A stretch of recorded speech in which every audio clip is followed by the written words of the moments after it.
I'd like to call the June Operations Committee meeting to order. And is someone to make a motion to approve tonight's agenda? Mr. Akers and Mr. Perkins. All those in favor? Aye. Aye. Opposed? Carried. Next on the agenda is approval of the minutes of the May 11th meeting. Get someone to make a motion to approve them. Mr. Forsyth and Mr. Perkins. All those in favor? Aye. Aye. Opposed? Carried. Okay. First thing on the third thing on the agenda is a presentation on the lead hazard reduction grant program by Jason. Jason, if you're ready. I am ready, Mr. Denisha. Yes. You're ready for me. Absolutely. All right. Thank you. Good evening.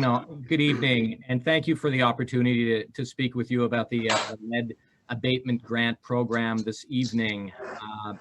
Back in April of this year, just a couple months ago, I gave you an overview of the Community Development Block Grant Program.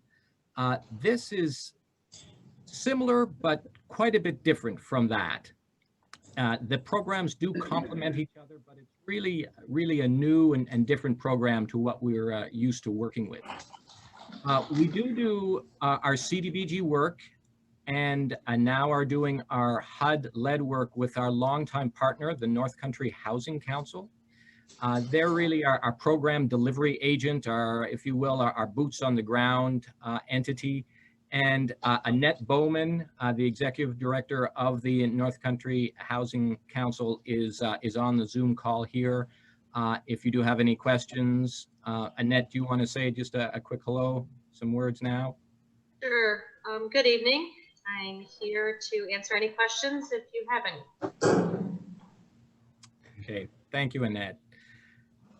So the lead grant was an application. The application for the grant was prepared back in the fall of 2018, and this was done with the assistance of Public Health, who I will mention is also a great partner in this initiative as well.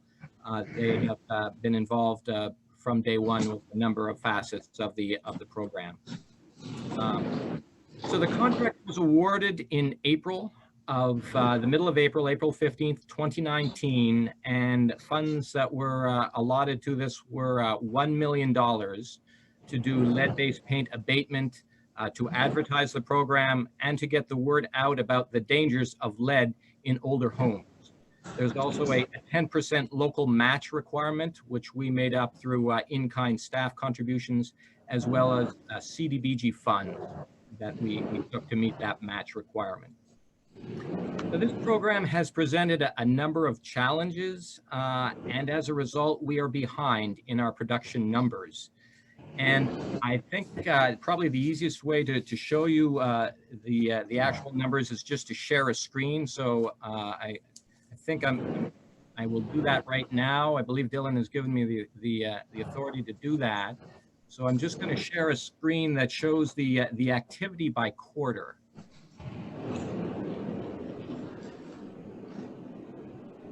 Can everyone see this screen? It says St. Lawrence County lead-based paint hazard reduction. Great. Yes. Okay, so quick overview here, and then here are the actual numbers that show us where we're at. This is divided up by categories and activities. Assessments are a component of this grant. Completing units, actually clearing the lead out of the homes, is another category. And then our drawdown, how much money we've spent toward or against that $1 million.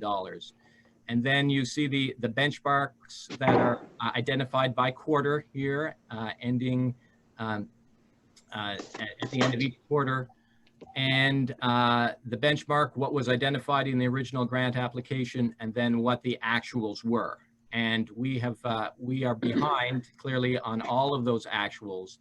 And So that's a concern. It's certainly a concern to us, and we want to explain to you why we're behind, and also focus more on how we're going to get caught up.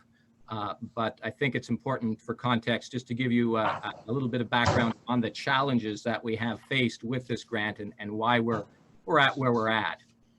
So the grant challenges. Timing really is the first one, and there are a couple different aspects to this, and I'll talk specifically about how the timing has fit in with this grant. So as I mentioned, we did receive the award on the 15th of April 2019, a little over a year ago. However, funds were not released to the county. We did not have a formal release of funds until about 6 months later. And that was for a number of reasons, some startup hiccups, staffing, or I guess challenges at the county level to really get up to speed on the grant. There's a really steep learning curve that occurs with this because we haven't done this program before. So that's certainly part of the issue with the slow startup, but also there were a lot of delays from the other end as well, from HUD, where we would provide information to them, and there was just delays in getting that information back to us. So that was an issue with the startup. The reason that is a factor is because without a formal release of funds, we're hesitant to spend any money, because getting money back or being reimbursed for expenses is not we're not eligible for that if we don't have that release of funds. So what that means is that we since we didn't see the release of funds till about the couple weeks into the third quarter, we're already behind on our benchmarks. We have an opportunity to really meet those benchmarks in basically the first 2 quarters of the program. Combined with that, sort of if you will, a perfect storm here, we saw a lot of staffing transition at that time in the planning office. The planning office saw a changeover in staff of a third of the office staff over the last year, and primarily at that time, April to October timeframe, we saw a reduction in some tenured staff that were heavily involved with the I guess the startup or the initial portion of this initial work on this program. Also, there were some staffing changes at the Housing Council, some reassignment of staffing there. So again, that just sort of added to the delay. Another issue, another challenge is a new program. This is, as I mentioned before, it's a brand new program. Don't have experience working with this particular funder. Need to understand the nuances. Need to understand the really build a rapport so we know what certain expectations are, and that comes with time. And there's just an anecdotal example here in another grant in a community in the southern part of the county where we did 3 rounds of housing rehabilitation funding. The first round, the first time we got funding, there was a exact same issue, exact same problem with a slow startup. We also, the other issue with this new program is we don't have any demonstrated successes that we can use to promote local buy-in. We haven't done anything yet like this, so people can't look to it and say, oh yeah, that's a great program, I want to participate in that too. Another challenge that we're facing with this program is our limited waiting list. We usually, for programs like this, we have a really well-subscribed waiting list. People are lining up to participate in these programs. We haven't seen that to the same extent with this grant, and that's for a number of reasons. There are really a lot of layers to participation in this program, more so than other programs that we've worked with at on the community development block grant level. So first of all, there's this understanding, there's this knowledge of the problem of lead being a problem in your household. And then there's awareness of the program. So you have to have the problem identified and then be aware of what remedies there are to it. And what we've seen in St. Lawrence County is that St. Lawrence County has been chronically under-tested compared to state averages in terms of how many people are tested and how many individuals are tested, children are tested for lead poisoning in their system, and as a result of their home life. So if we could improve that testing, then we would have a bigger pool theoretically, and then that would allow us to move forward more with more individuals. An application is required for this program, and this is another challenge. The application is a lengthy one. It has to be. There's just so much information that is required by the funder and by the program, excuse me, to get the right information in the hands of the Housing Council, of our program delivery agent. So that involves a number of different steps. There's an income qualification segment. You have to be income qualified. Then there's a in-home assessment. You have to determine what the actual conditions of the home are. After that, there's contractors that need to be secured, and then the work has to be done. And that can involve relocation. Individuals may, in fact, need to be relocated from their homes while this work is being done. That's challenging, and that's sometimes it's hard to convince individuals that, this is really in your best interest. And there's a lot of opportunities during this sort of protracted application process, a lot of opportunities for someone to drop out of the program, to say, well, yeah, things are getting better. Maybe I don't need to participate. I really, I'm really struggling right now. I really don't want to fill out this application right now. I've got a number of other things on my plate. All that results in us not having the waiting list, the individuals that really are ready to go to participate in this program that we would like. Last thing I'll say, and then I want to spend more time focusing on solutions than problems here, is COVID. And COVID is absolutely not a reason why we're behind in this grant, but it is a reason why we haven't been able to make the corrective actions sooner. We have been delayed for a number of reasons. The Housing Council has had to lay off some staff. They have been able to bring them back now, but they had laid off staff for a number of weeks during COVID. And also individuals have a little bit more reservation. We've been telling people for 3 months, stay in your home, don't go out of your home, don't have strangers in your home. And now we're asking people, please let us in to do an assessment. Please let us in to do some rehab work. These are challenges. But let's focus now on what we're doing and what our corrective actions are. And that's a few bullet points down on the bottom of this page here. And then I'll stop sharing and we can look at each other again. So we submitted a formal corrective action plan to HUD on March 23rd. There was the request for that from HUD. They saw the numbers, as you see the numbers here, and they say, what are we going to do to fix this problem? So we outlined a number of reasons in that corrective action plan why the delays happened, and also addressed how we would get back on track. And so just a couple thoughts there on what we're going to do to get back on track is to get more individuals that are willing to participate in the program. We need to build up this waiting list so we have that pool. So when we see people that maybe can't participate, we can go to the next individual on the list and say, okay, we've got this money, we want to help. How do we do that? So we're going to modify our outreach efforts. We've been doing a lot of great outreach on this grant for a number of months now. We have ads running on the radio, we have billboards, we have information going out through print media and online media, North Country Now. All those things are great. We want to certainly continue those, but we also need to modify how we get the message out. And we have to do better with that in terms of more targeted marketing, targeting individual pediatricians to get the word out to them.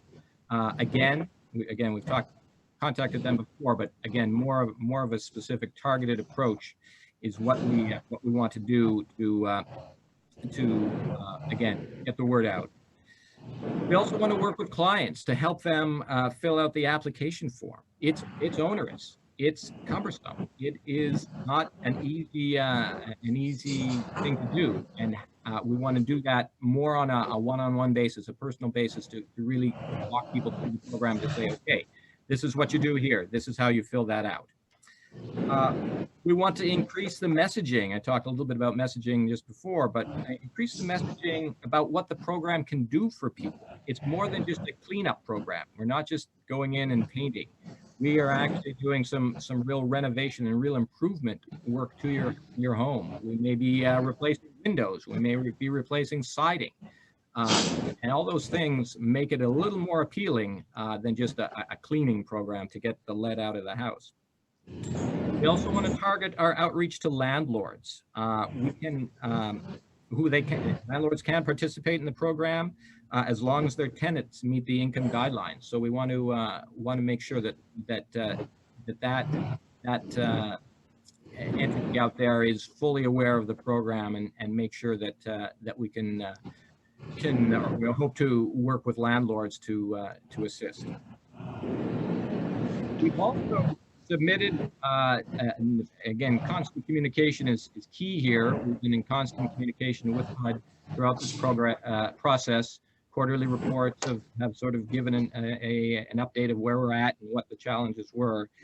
But we just, as recently as last week, we've been in touch with HUD to say, okay, what can we do? There was HUD had reached out to us saying there's an opportunity to get some time extension on this grant.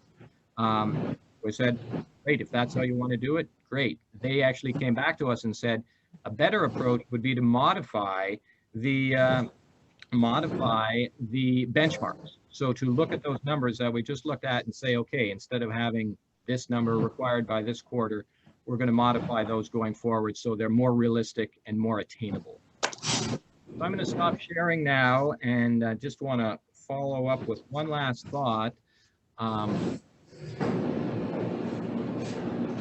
I know that in the mailing that went out last week, there was some information, some literature, some flyers, 3 individual flyers and one rack card that spoke about lead. This one spoke about the problems with lead and where lead can be found. And then these flyers talked about, basically promoted it. And we want to ask for your help, and the board's help and the press support to get the word out about this program, to help us get it into the hands of the individuals that can really benefit from this program and start helping those people. And I think that's all I have to say right now. I'm happy to answer any questions, or we can have Annette jump in here, whatever the pleasure of the board is. So thank you for your time. So, yes, Legislator Haggard. Thank you, Mr. Chairman. 2 questions. Did you want us to put these, like take them to a municipal office or something and have them posted? Certainly you can do that. I included them just so you would have some information at your fingertips. We have lots of these that we can certainly send out, and we have sent them out to municipal offices, and we will continue to do that, or do that again. Okay. But no, I intended that these just be for your personal use, okay, to have them to make you familiar with the program. And secondly, would there be any county person, and maybe you mentioned this and I missed it, but that could actually sit down with the applicant and help them fill out the form? That certainly county employees can do that. That has traditionally fallen to our subcontractor to the Housing Council. So maybe I'll ask Annette to if she could talk about, I guess, her staff and how they're doing that, and if there's certainly the need for more people to do that, absolutely we can help with that. Sure. Yeah. We have Andy, who is our designated lead person. He does 75% of all of his time is designated to just the lead program. We have a backup rehab. We do go, actually, Andy has been going out. Some of the people that we were trying to follow up on, he's been out to actually help them fill out the applications. So when we send out an application or someone calls, one of the things that we're asking is, would you like assistance in filling out the application? And we'll set up an appointment. If they're able to come to us, they come to us. If not, we're going directly to them. Thank you very much. Legislator Lightfoot, did you have a question? You're on mute.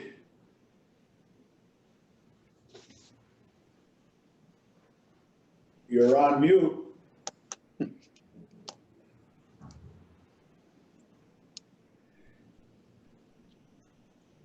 Now you're still on mute, Joe.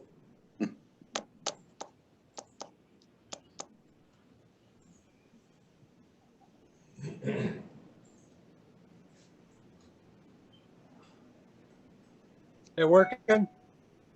It's working now. Yep. Can you hear me now? We can hear you now.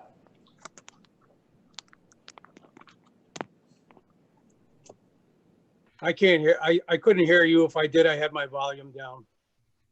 Can you hear me? Yes. Yes. Okay.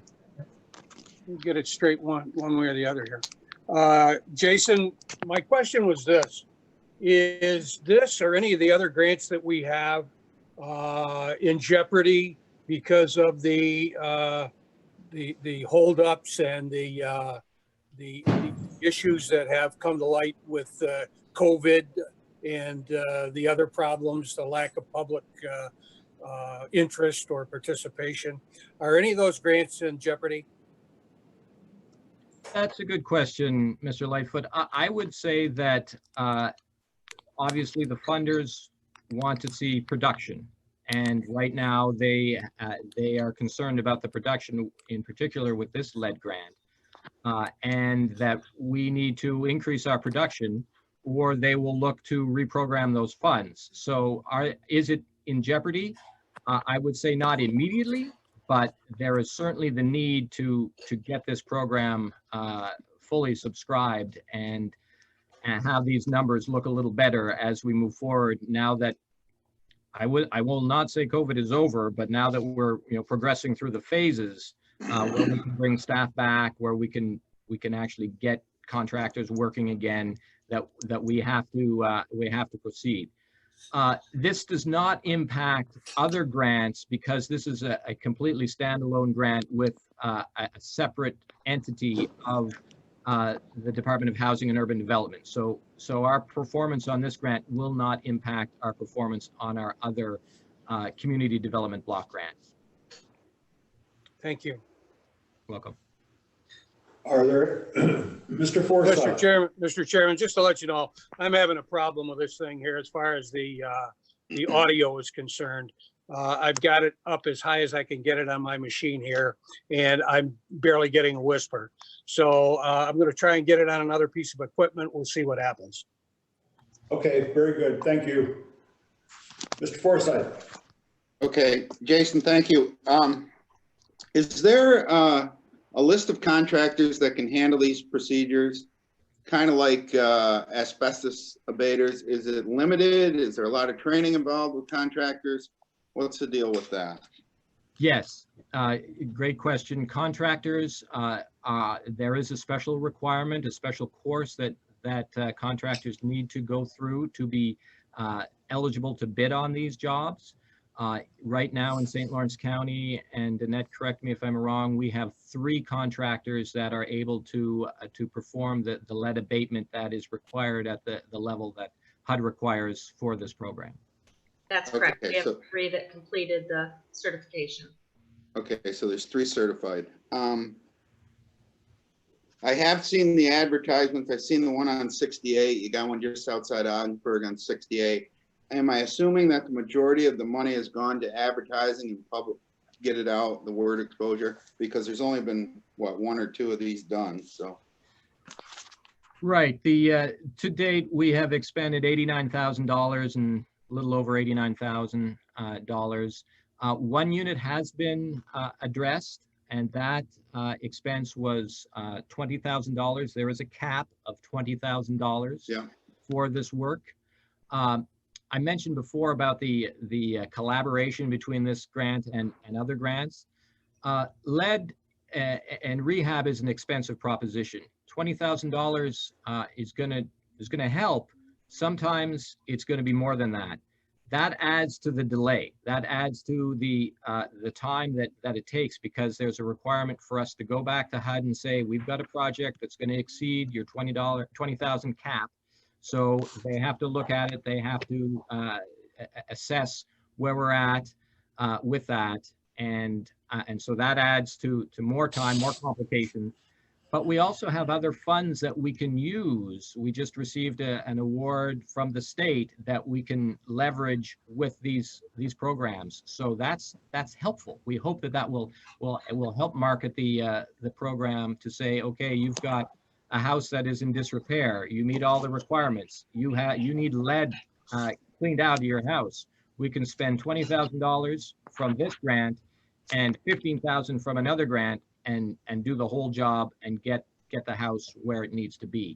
So complementing, moving or having the grants complement each other will help with this program as well. Okay, and a couple more. Neighboring counties.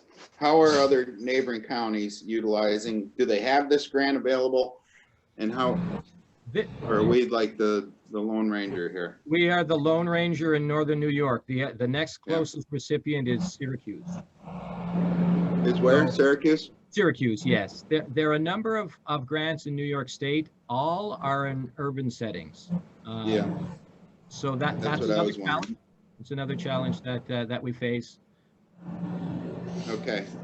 And is this a use it or lose it? So if we don't expire it, will it expire and they use the fund somewhere else? Is that what the end result is if we don't?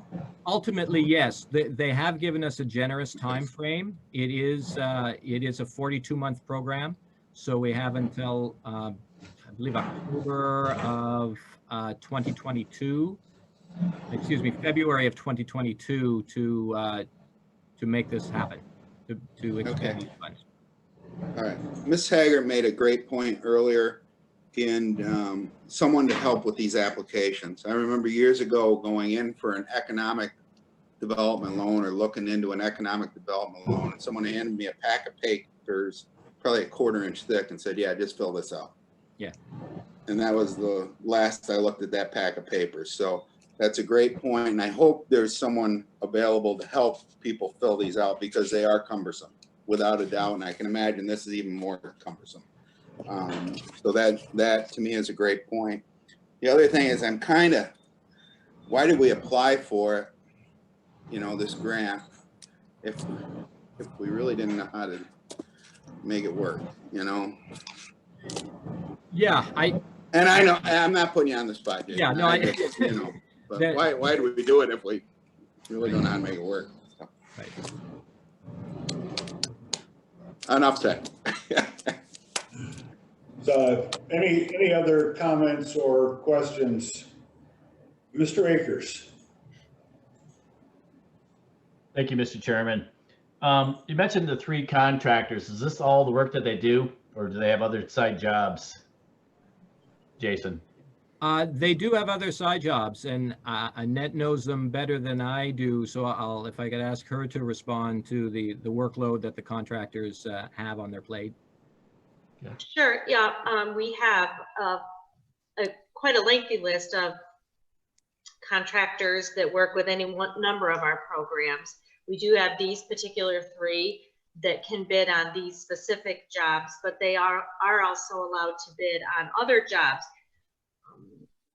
We do have some internal controls, and one of the internal controls that we do is we usually don't allow a contractor to have 1 or 2 projects going at any one time. And there is correct me if I'm wrong, Jason, Chrissy could tell me for sure, Andy, But I think when they start these jobs, they have to stay right to it. They have like 10 days to complete it. correct. So unlike the other jobs that we might give them 30 to 45 days, just depending on what the job is, these are within the 10 days. So when they do it, they bid it. When everything is ready to go, they have 10 days to complete it.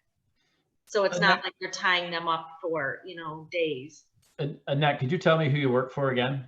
Do you work for Public Health or? No, the St. Lawrence County Housing Council. Okay, so then how come we're not coordinating with Public Health? Because they're having to test these kids. The threshold was lowered so that more kids are being tested. So if we're finding these kids and they're already in these either rented spaces or they own these properties, how come we aren't tying the two together, Jason? Great question, Mr. Akers. Yes, and we do have information. We, as I mentioned before, Public Health is our partner in this. There are limitations to information that can be shared. We certainly have the ability to communicate about who is on Public Health's list and who we can assist, but the numbers aren't as high as you would think. I won't say that the lead numbers aren't high. There are certainly numbers are high, but we really haven't seen that bump when the requirement went from 10 to 5 microliters or whatever the measurement, the lead measurement is for blood level.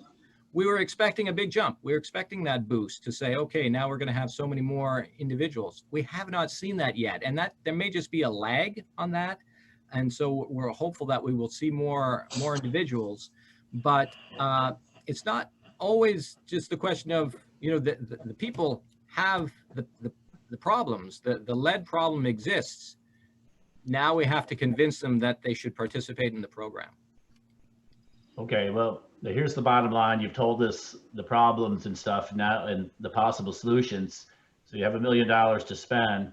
So I think the urgency is needed here to take action in some capacity. Absolutely, yes. And that's all I have, Mr. Chairman. Thank you. Are there any other comments or questions for either Jason or Ms. Bowman?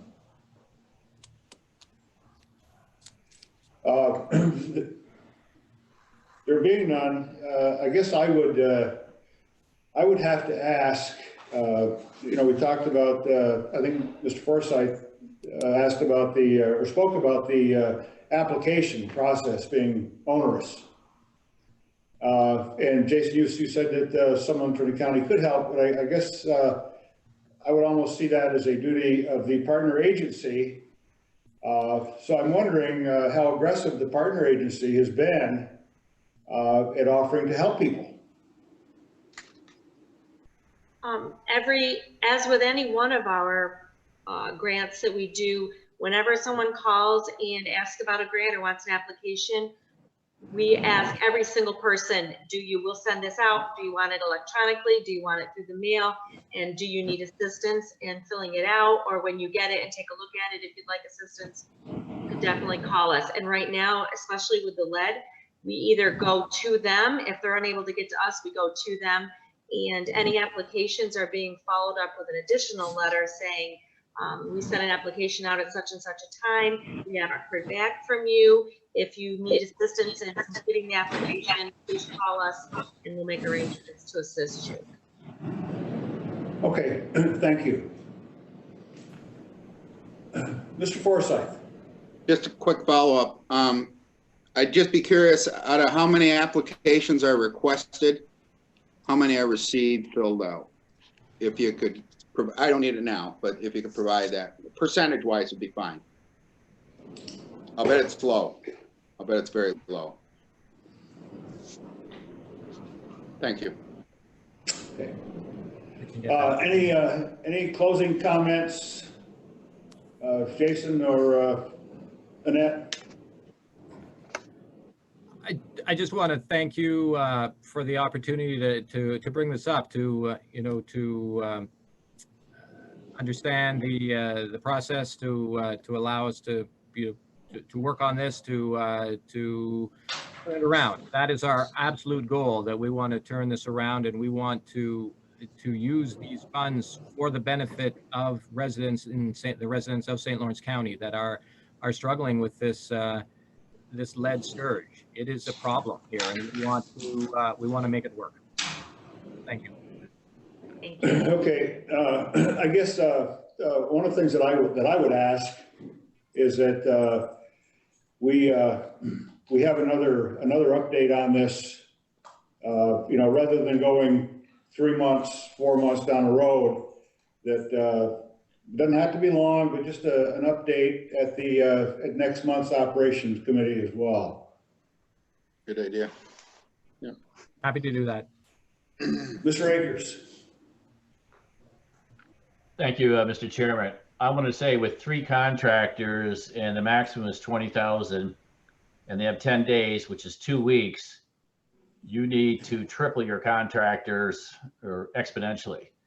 Because essentially you can only spend $60,000 every 2 weeks with what you have. If those are the only 3 that can do these projects, you need to find more contractors. I mean, it's just a math thing. Thank you.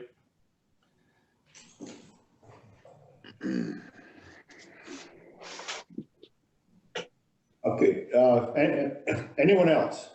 Yes, Mr. Chairman. Yes, Mr. Chairman.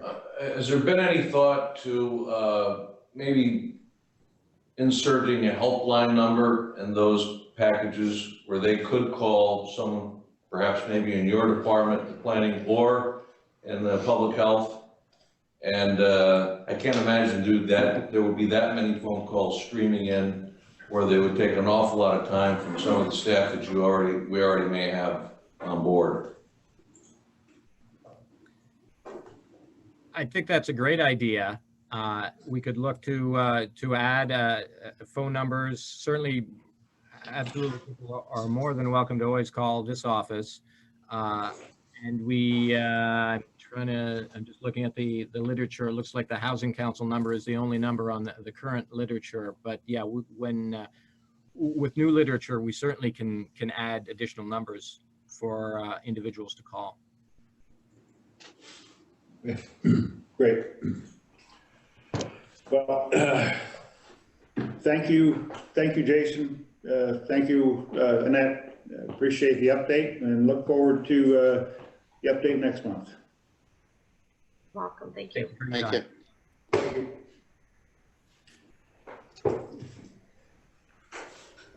Jason, you are next on the agenda as well.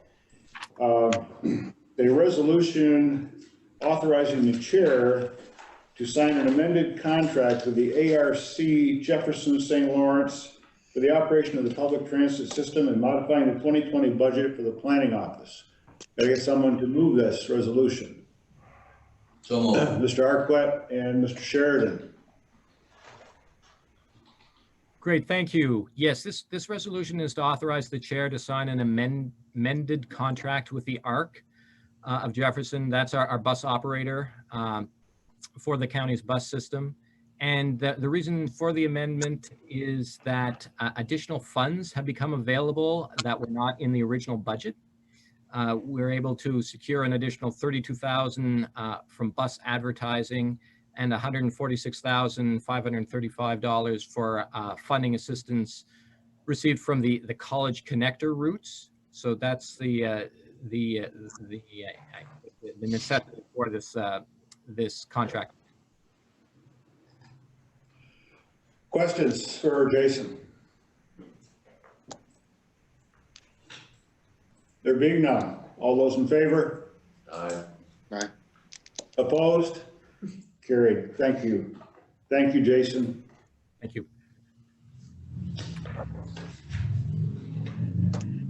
Okay.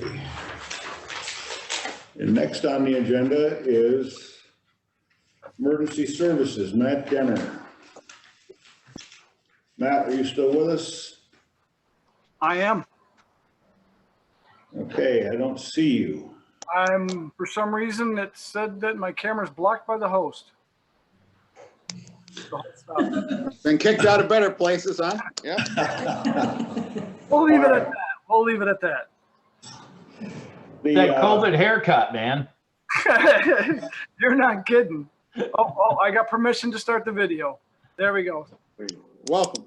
Okay, the first resolution we have is resolution amending the St. Lawrence County Emergency Medical Services Advisory Board bylaws and structure. Okay, someone to move that resolution, please. Ms. Curran and Mr. Perkins. Go ahead, Matt. All right, this first resolution, as you see, is to amend the bylaws and the structure for the Emergency Medical Service Advisory Board. Currently, there's 24 members on the board. The bylaws state 21, so we're over by a couple. And it also spells out that you have to have one hospital administrator, and you'll see the list that's on the resolution.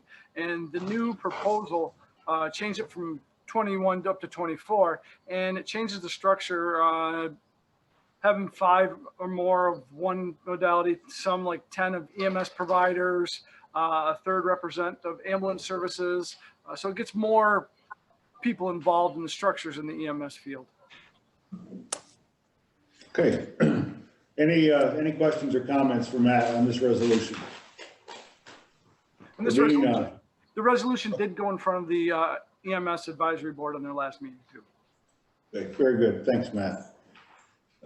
All those in favor? Aye. Opposed? Carried. The next resolution is resolution modifying the 2020 budget for the Office of Emergency Services for fiscal year 18 State Homeland Security Grant Program. Can I get someone to move this resolution? Mr. Arquette and Ms. Perkins. Go ahead, Matt. All right, this resolution here is taking some money from our fees and services into our technical equipment. The technical equipment we're looking for is an ID machine and an accountability program. Darren Fire Scenes, your firefighters on there, they do accountability on who goes inside of structures. Currently the machine we have is broke and it's beyond repair. So we're looking for a new system. What we do is this sits in the office, the deputy coordinators come pick it up, they bring it to their districts a couple times a year, and then they get the individuals done who IDs are lost, damaged, or new members that come on. So this would replace the machine that we currently don't have that is broke. And it also for a couple of portable radios and some other inoperable communication equipment. Okay. Questions for Matt in this resolution? There being none, all those in favor? Aye. Aye. Opposed? Carried. The next one is resolution modifying the budget, 2020 budget for emergency services to purchase land in the town of Hammond for the construction of a telecommunication tower. Make the motion. Mr. Sheridan and Mr. Lightfoot. Go ahead, Matt. This resolution is to pay the Stouts for the land that we purchased from them on Sand Street Road. The sale did go through. The money was in the budget last year. For some reason, we didn't get a chance to send them the check. So what we're doing is asking for the money this year so we can get the money to them. The deed's already been put on file and everything, and actually construction has started on the site. Yeah, questions for Matt? Mr. Akers. How were you able to get the deed without actually paying them? All the paperwork is signed, and it was just slipped through the cracks. Okay, I guess Mr. Stout doesn't have apparently does not have an accountant. Or an attorney. Okay, thank you. Any other questions? There being none, all those in favor? Aye. Aye. Opposed? Carried. And the next resolution is authorizing the chair to sign a contract with Environmental Systems Research Institute to provide installation and configuration support in the Department of Emergency Services and modifying the 2020 budget for emergency services. If someone to move this resolution, Mr. Forsyth and Ms. Curran. Go ahead, Matt. All right, this resolution here, we already purchased Isri software. We purchased that last year with some grant money. What this is this is getting them to come on and put the installation into our system and configure it. What this will do is it'll bring us planning, emergency services, real property, and highway all into the same system. So like I said, it's all been purchased. We have licenses for it that haven't taken place till we do the installation. But this is, they're going to promote in for 40 hours and get us going with the installation and configuration. Good. Questions for Matt on this resolution? Just to give a side note, guys, originally this was priced at, I think 19.2, and with some redoing in-house staff between planning department and emergency services, we are doing a good part of it, which put the price down to 13.2. Good job. There being no questions, all those in favor? Aye. Opposed? Carried. And one last And note, guys, before I sign off, I just wanted to give you all an update on the 3 tower construction that's going on. Good. We can start off with the one in Governor, which it's 280 feet. It is, as some of you drive by, the tower is up. All the structures are there. They started the electrical work end of last week. So they'll be running the power to it and then fencing it all in. The project, that one is due to be done by the end of June. And then shortly after, we're hoping to get moving with putting the antennas and stuff on. Waddington, we have a signed lease agreement with Waddington. We're currently working with a contractor to get a little bit of fill put in, and then our general contractor, Midstate, will be moving in on that site. So hopefully they'll be going soon. Schedules have all been changed because of the COVID. Last site, Hammond, that was our first site to go to. When they started digging, they started running into a lot of groundwater. So that kind of slowed it up until we had to figure out what we're going to do with the groundwater. For some reason, when Atlantic Testing went in and did the boring, it showed that there wasn't any groundwater whatsoever. And that was done in August. So we're hoping, and right now it's put on hold because of the migratory birds that are in that area that are nesting in the fields and stuff. So July 15th, we got the go ahead to move forward with that project. So hopefully the water levels will be somewhat dry. Highway went in and dug a trench to daylight over a cliff on the backside and put some pipe in. So that should take care of most of the water on that site. So we're hoping after July, they'll be able to start up on that site. Once all 3 towers are up, then we are going to hire a contractor to install 3 antennas on each tower. It'll give us 1 for fire, 1 for the sheriff's department, and 1 for some interoperable communications, along with the repeaters and stuff, which we've been slowly purchasing them, getting them in, getting the program.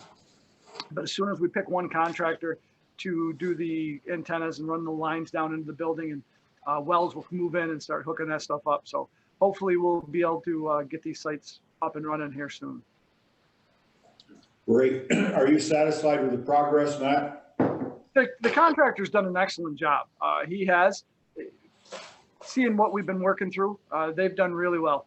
I wish that it would have been a little bit faster, but due to the water and this bird in Hammond and the COVID and them having to be shut down for a while, it kind of slowed things up. But I was hoping that stuff would be wrapped up by July, but I got a feeling we're going to be going into midsummer before we're all said and done. The contractor, Midstate's done really good work. When they're there, it's quality. I've been doing site visits once a week, and we have bi-weekly conversations with the contractor and our engineering firm. So it's been work in progress. Good. Question, Mr. Lightfoot. Unmute, Joe. Yeah, you're still muted.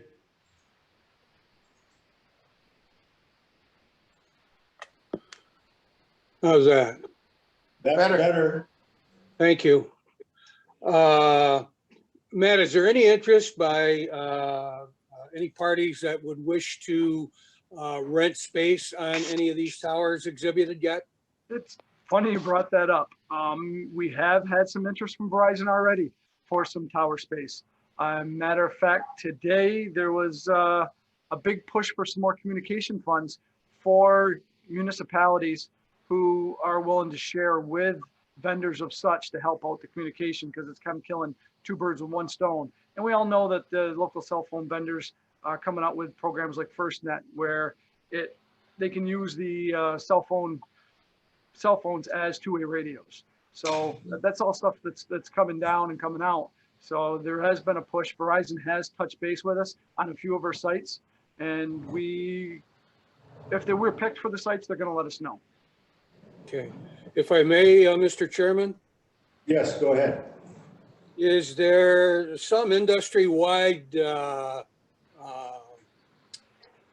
rental fee amount that is set by the FCC or, anybody else that might have the regulatory duties over something like this, that sets the amount that the county could charge, or is that up to us? That's pretty much up to us. I've reached out to a lot of other counties in New York State. A lot of other counties do this. They rent space on their 911 towers.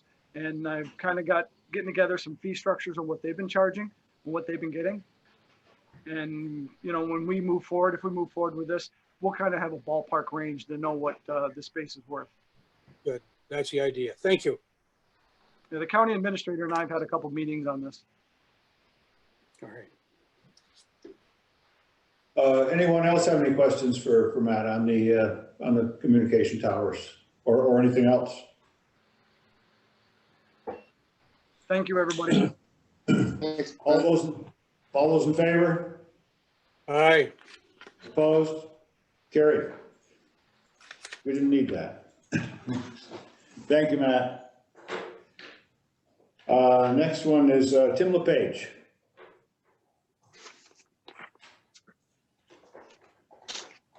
Tim, are you with us?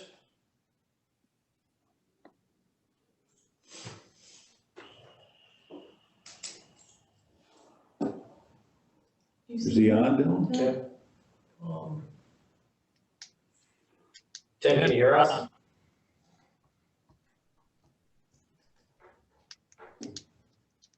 He said he was using his iPad today, so I don't know if he's having issues. Tim, You out there? hello? He's texting me, so. What he said. Check his ankle bracelet. Said it's not working. He can hear us, but we can't hear him. Okay, well, why don't we move on to the county clerk, and then if we can get, Tim connected? yeah. Okay, so what we'll do, while we're trying to get the technical difficulties corrected, we'll move on to county clerk. Hopefully Sandy is on. She is. Can you hear me? Yes, we can, Sandy, we can hear you, but we can't see you. Okay.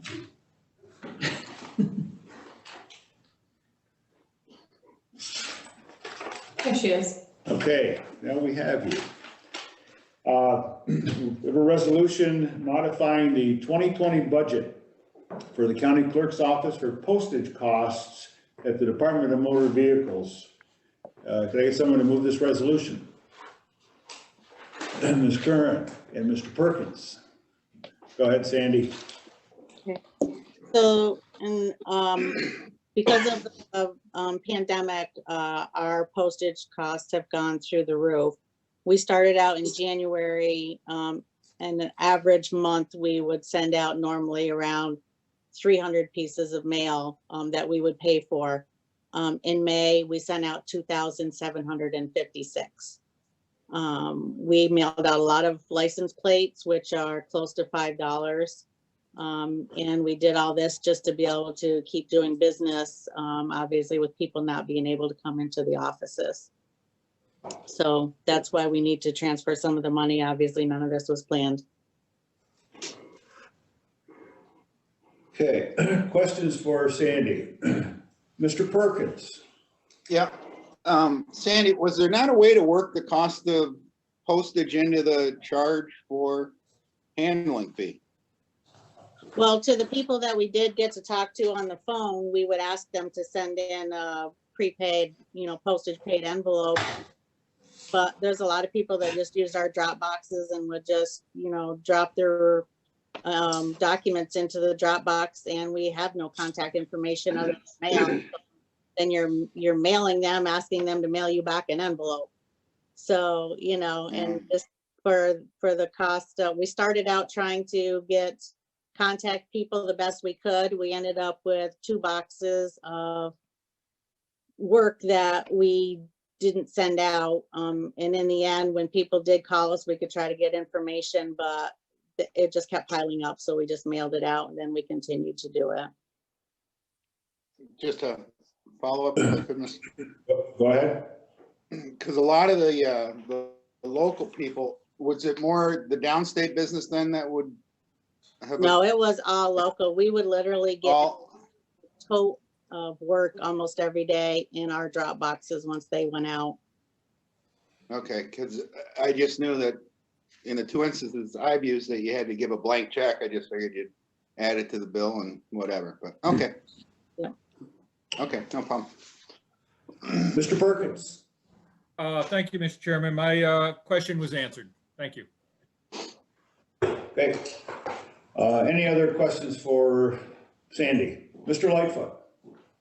Sandy, is that excess that you had to spend because of the, I think attributed to the COVID issue? Is that something that we can apply for reimbursement for through CARES? I would say almost 100% of it is, because otherwise we would not normally mail plates out to somebody, or that they would come into the office. It was totally due to the fact that they could not visit the offices. Then I would, if I may, sir?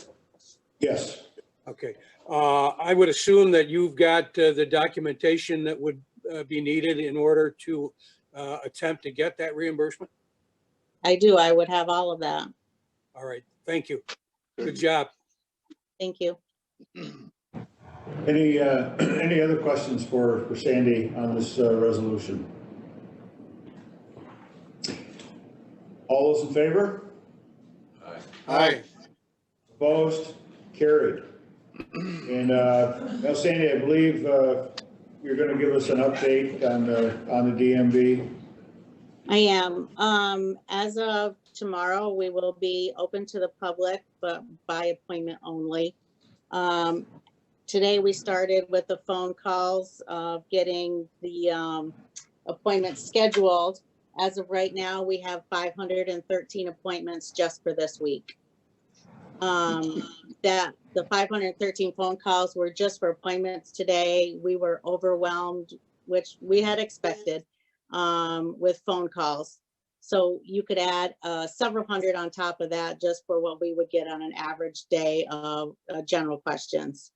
So there's no doubt in my mind, we probably handled way over 700 or 800 phone calls today between the 4 DMV offices, which also got rolled over to here because people they weren't getting their answers at the DMV, or they had tried for hours to get through. So those are all scheduled. As of Wednesday, we'll start taking appointments for next week. I think we're all set for all of our DMV offices to open safely. I am a little concerned tomorrow about people just trying to come in, but we do have a plan. There will be somebody at every door at every DMV office, checking people in for appointments only. So I'm hoping that it goes smoothly. Mr. Arquette. Thank you, Sandy. If you've said this previously, I apologize, but will driving tests be included as one of these services that are being provided now?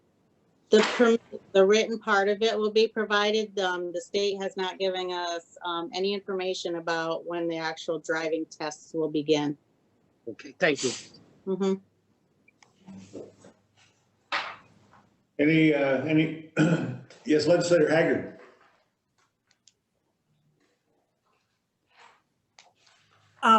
Thank you, Mr. Chairman. Sandy, are kids able to take the 5-hour class online now rather than in a classroom? We have not heard of that at all yet, and they have not scheduled any in-classroom ones either, as far as we know. Okay, thank you. Any other questions for Sandy? Yes. Yes, Mr. Sheridan. Sandy, is there much of a backlog on the pistol restriction situation that's now been delayed for several months because of the coronavirus? I wouldn't say there's a huge one. We have been processing pistol permits by mail in our drop boxes now for, I think, over a month. So we've been keeping up on it pretty well. I know that the judge has quite a bit sitting on her desk right now.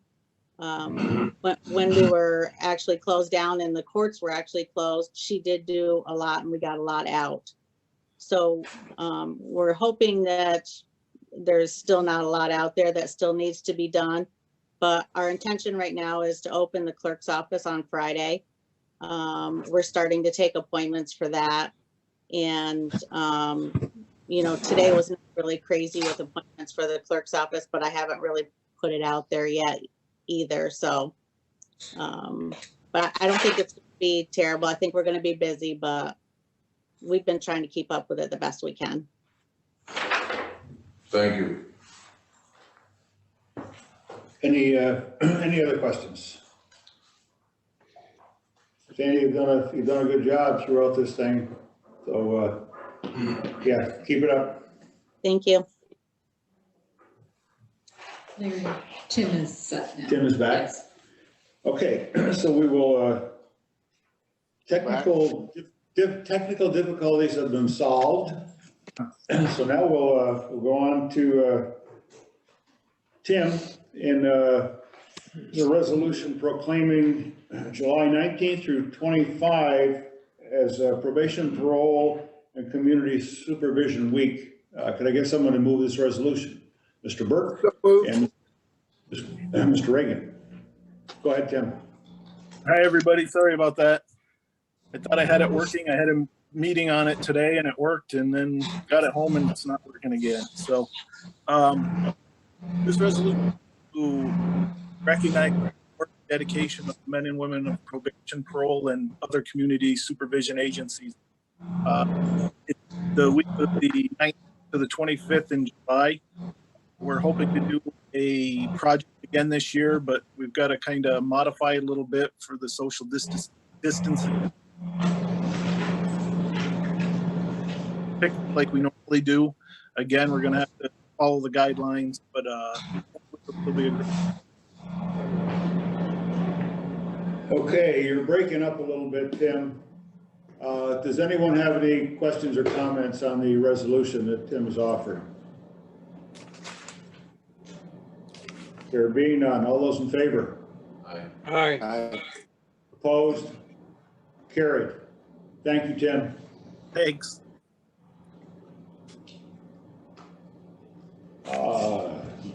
Next, the vacancy review. Yep. Vacancy review summary for this month was again very short. There were 3 positions considered, and the outcome was for one that you would have seen at this committee held for consideration at the next meeting.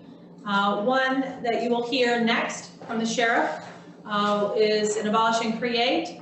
And the final one that was considered was one for highway that was an overlap from the action taken by the board at the board meeting in June. So it was probably one of our shortest meetings. And there are, at the beginning of June, there were approximately 68 positions vacant. So certainly in my communications with department heads, that has included carefully reviewing any, even if authorization exists for fill, and discussions about those positions. So we continue looking at each one individually, but the one that was approved for highway has already gone through, so you won't see that at finance. Any, any questions for Ruth? Is the sheriff going to be? He should be. See that, Dylan? Sheriff Bigworth, are you with us?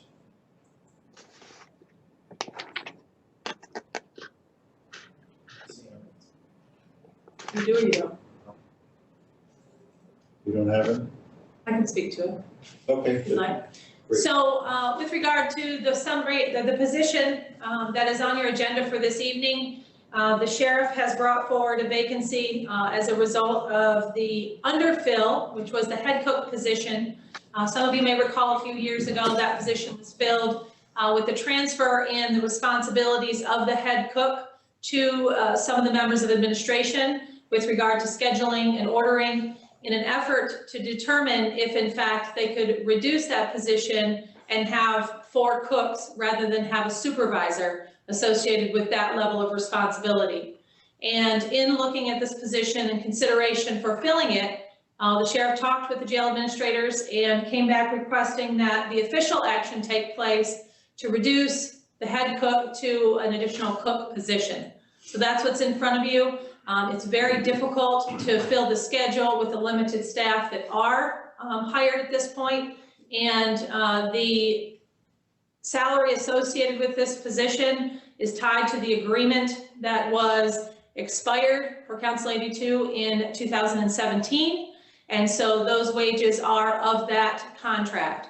So that's also something I'll talk with you about a little later, but the fill for this would reduce the need for overtime. And this is a position that the vacancy committee felt as though needed to be filled.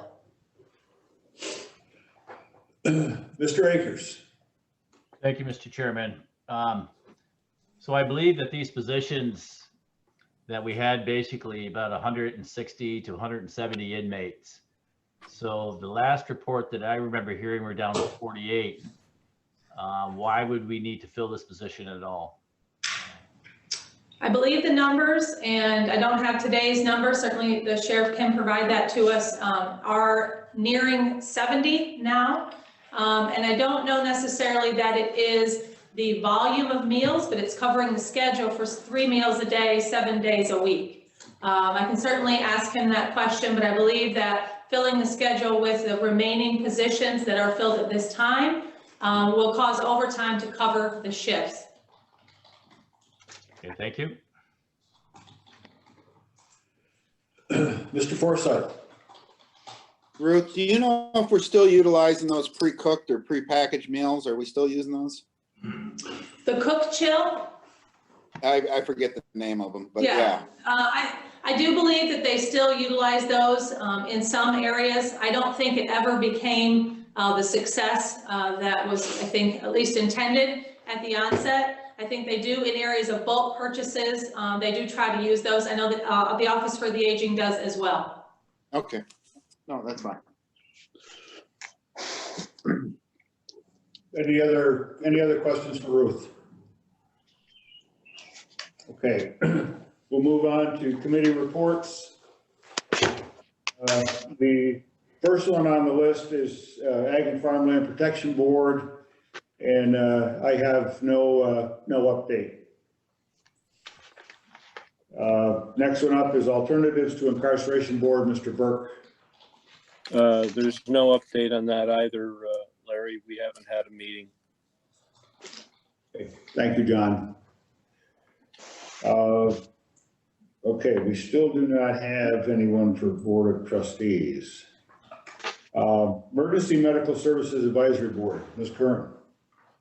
I reported at the last meeting about it, and it was basically regarding the resolution that you saw tonight. We haven't met again since then. Okay, thank you. You got here just in time, Ms. Terminelli. Environmental Management Council. Good evening, everybody. Our last meeting was on May 20th. I remember it was my birthday. Let's see. Happy birthday. Updates on Thank you. Let's see. Oh, we talked a little bit about the TED Newport JJJ, and also Northside Energy. We had a little bit of a conversation about that, the possible solar array that they're looking at putting in on the two sides of 420. There was a question about a Verizon cell tower. A resident had been asked to use their land for a possible Verizon cell tower. And in lieu of the Earth Day celebration that the EMC had hoped to present to the county and around the county, I should say, instead they are going to be doing a environmental history of St. Lawrence County. So they're working on that, and that will be coming forward. And that was about it for our meeting. Our next meeting is the Wednesday, the 17th. Very good, thank you. Thank you. How was the recital? Oh my gosh, it was beautiful. I mean, it's very different doing a virtual recital, but we were able to share the link with all the family members and everybody got on, and she just looks beautiful. Thank you. Thanks. Next one up is the Fire Advisory Board. I don't have an update from our last, from the last update that I provided, but we do have a meeting Thursday evening, the 18th.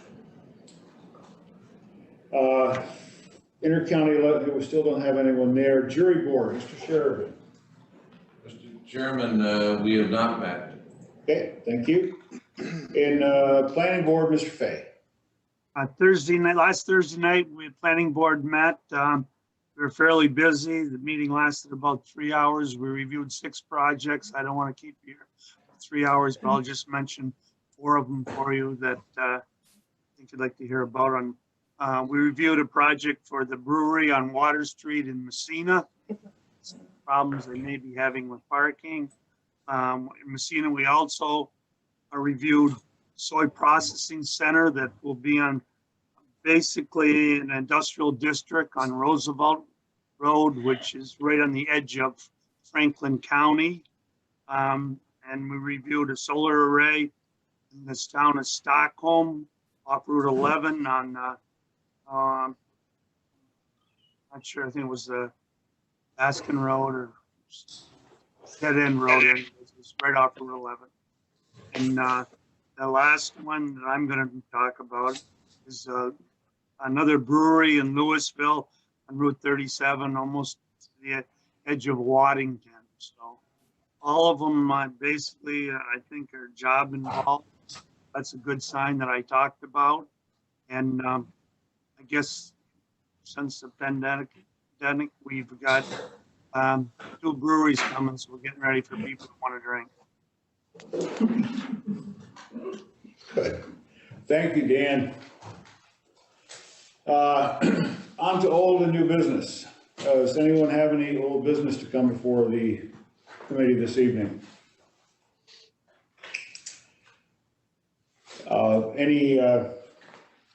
Any new business? Okay, I had spoken to Ruth and I asked,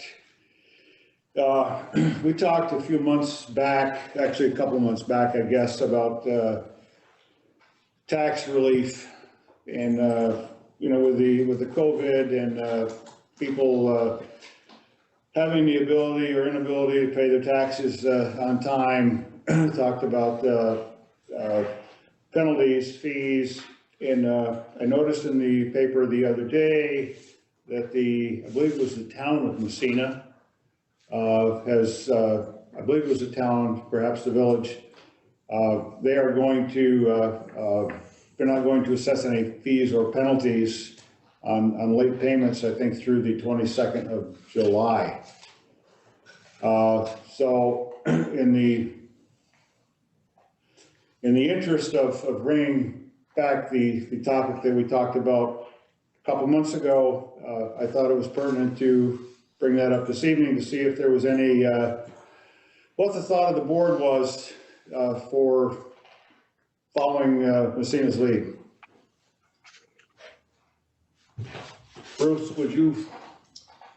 Well, we spoke of what we're seeing, as Chair Denisha mentioned. I then asked Steve to talk about what potentially was available earlier on, the interest that we perceived in the earlier conversations about moving forward, and then what's available at this point. Good evening, everyone. I think if you'll recall, actually, I believe it was right before our April 1st deadline, there was some discussion as to whether or not there was the possibility that we could invoke some type of tax relief for real property tax collections. At that time, I indicated to you that that wasn't really an option that we had the ability to exercise. That was a gubernatorial option that had to be exercised. Well, within the past 30 days, the governor has in fact issued an executive order that permits localities upon request to extend the tax deadline for collection for 21 days. Messina's tax collection date, as I understand it, was designated as being the 1st, so they extended it out, as I understand it, to the 22nd. Our tax collection date is April 1st, so that provision really didn't help what we wanted to do within the county, but the state Senate and the state Assembly went ahead and passed a series of COVID bills. One is Senate Bill 8122 and one is Senate Bill 8138. Those two bills went through and gave localities at local option the opportunity to defer and or abate certain taxes. It could defer collection until July 15th. And it also gave the opportunity for localities to exercise an installment plan option. I'm not sure how many people this was actually applied to. I'm not sure what the mechanism would be in order to put this in place. This is really more the prerogative of the treasurer in conjunction with the board. But there are now options that the board can exercise should it do so based on state authority. I do have to research whether or not the governor has in fact signed those bills, but I do know that both Senate bills had assembly companions and the assembly versions were also passed. So I believe that it was just a matter of time before the governor went ahead and executed signature on both of those two bills. But as I indicated, Senate Bill 8122 and Senate Bill 8138, both were passed. Both permit localities to exercise a degree of discretion with both the extension of the abatement on collection of real property taxes, as well as on the installation and repayment of taxes that may be delinquent. So I wanted to give those out to you. Once again, keep in mind that those are separate and distinct from the executive order that the governor has issued that permitted for a 21-day extension. If you recall, I had mentioned that back around April 1st, that was a possibility. The governor has since exercised his gubernatorial authority to extend by 21 days. For us, I'm not sure that that makes much impact because our tax collection day is April 1st. To extend that 21 days, it would extend only to April 21st. It would have impact on only those individuals that paid their taxes past April 1st, but before April 21st. It does have impact, though, on a municipality like Messina that has a later collection date. Mr. Arquette. Thank you, Mr. Chairman. It was stated, I don't know, quite a few years back that I believe that in St. Lawrence County, property owners represent about 1/3 of our population. So in other words, the property taxes that they're contributing are carrying the weight for a lot of people that aren't paying property tax. We all know this is an unprecedented time and a lot of uncertainty and at no one's fault. So if there's any relief that we can offer up as a county to our property owners at this time, I fully support that. Thank you. Mr. Minelli. I did notice that this approach is being taken by Franklin County as well. Not that by any means we need to do what other counties around us do, but they actually chose to do it through the first payment as well, and they saw that many people that were at risk of being in foreclosure were able to get caught up, and they actually listed some statistics in an article. I too think that as some of our constituents have been out of work and may have not been prepared or had saved up to be able to make this payment as people are going back to work, I think that this would possibly be some good relief that they might need. We had talked about, at the first installment being that was just 7 days without a paycheck, and that it really didn't seem to be a purpose at the time to do that. But now we're at the second installment, and I do think it is something that maybe we should reconsider, just to provide some support and some relief to the people of St. Lawrence County. Mr. Forsyth.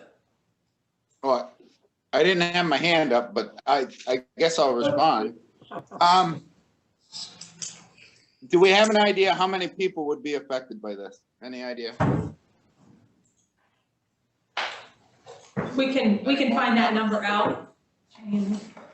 Is there a lot, like 25% of the populace, or?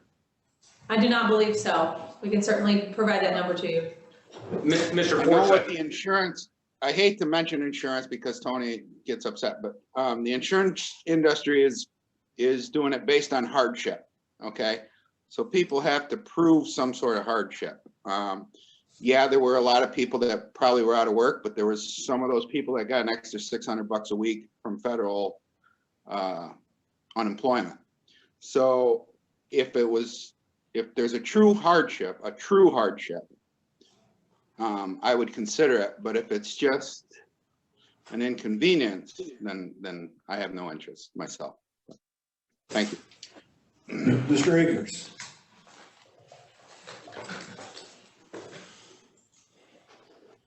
You're on mute, Mr. Akers. When is the second installment due date? July 1st? Or is Property it June 1st? taxes, the last installment was June 1st. June 1st. So we don't have any numbers to compare how this would compare to last year, correct? We would not. I believe that the last installment is collected at the local level, so we're receiving those now. We could bring you some information on that. So my recommendation would be to see where we're at and see how many failed to pay. We have our sales tax report today, which shows that we're down 26%. So 26% roughly of the 62 million is a shortfall of 15 million, which is our primary source, or one of our primary sources. So I would think that we don't need to follow Messina or Malone at this time until we find out some real data. If we do show a large percentage of those that are doing installments have failed to, submit their funds, and that's something that we can address. But I think Mr. Forsyth makes a great point in that many of those were unemployed and got an extra $600. Plus, you have to remember that 40% of the employment here in St. Lawrence County is of public employment, and they receive full wages. So I think we're putting the cart in front of the horse here at this time. I would wish that we would wait until we could get some hard figures from Renee Cole on this matter. Mr. Arquette. I'm struggling. I don't really want to respond to this, but as long as Mr. Forsyth felt the need for an unprovoked comment my way, I have no problem with the insurance industry. I have no problem with the insurance industry. I have a problem with a colleague describing a conversation as hilarious when the conversation was everything but. It involved the future of legislation. Mr. Chairman, a point of order. It's off topic, uncalled for, and Uncalled for by Mr. Forsyth. I'm not talking to you, Mr. Uncalled for by Mr. Arquette. Forsyth. Mr. Arquette, I'm not talking to you. Thank you. Mr. Chairman? I think it's a violation of the rules. I think it has no bearing. We get into a fist fight here in the middle of the meeting. Total unnecessary, maybe a little overkill. It was one word that he said, Tony. We all better put on our thick skin jackets here. He chose to say the one word. If we're going to continue doing this, and I think I have the floor. He chose to say the one word. Thank you very much. He made that choice.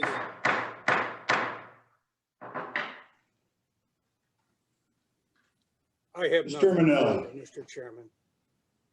I believe Rita hasn't spoken, so I can wait for her to go. She does have her hand up. Ms. Kern. I just have a question. I know that there's a lot of people that were still employed, but I'm kind of wondering how a number of people being unemployed and not paying their rents may affect some of the landlords that have a lot of, I mean, I don't know that it does. Maybe they're all paying, but I would like to see the numbers on what the people who have large complexes are reporting out in terms of, I guess, unpaid rent, overdue rent, because I would be more apt to give somebody some leeway if they've got 100 units and 70 people haven't paid the rent for the last 3 months. Just a thought. It may not even exist, but thank you for listening. Okay. Mr. Lightfoot. Mr. Chairman, could we push this up to the Finance Committee meeting? I think that's where it should be addressed anyway. That will give the county administrator and the county treasurer time to put together some figures, show us where we are, how many people it might affect, if there were multiple dwellings or properties that may have been affected, as Ms. Curran says. I think, we need some information more than what we have in order to make a decision. And we can sit and throw about, what ifs and how comes and maybes all evening here, but without sufficient information to act on, I think it would be unwise to try and sit here tonight and try and make a decision on what we want to do. So I would move that we would adjourn this to the Finance Committee. At that time, the county administrator, the county treasurer, and whomever bring us information concerning this issue. We can do that. We have a motion on the table. I need a second. Mr. Reagan. All those in favor? Aye. Aye. Opposed? Carried.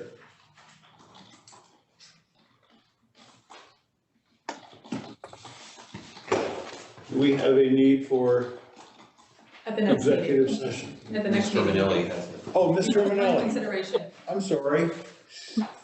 It's okay. And I know we've moved on, but I just had a quick question. Would a late payment affect STAR at all? Back what? I missed STAR? the last word. We can get that answer for you. Okay. Okay, Mr. Burke. Thank you, Larry. I have a question, I guess more on procedure than anything else. In listening to the dialogue,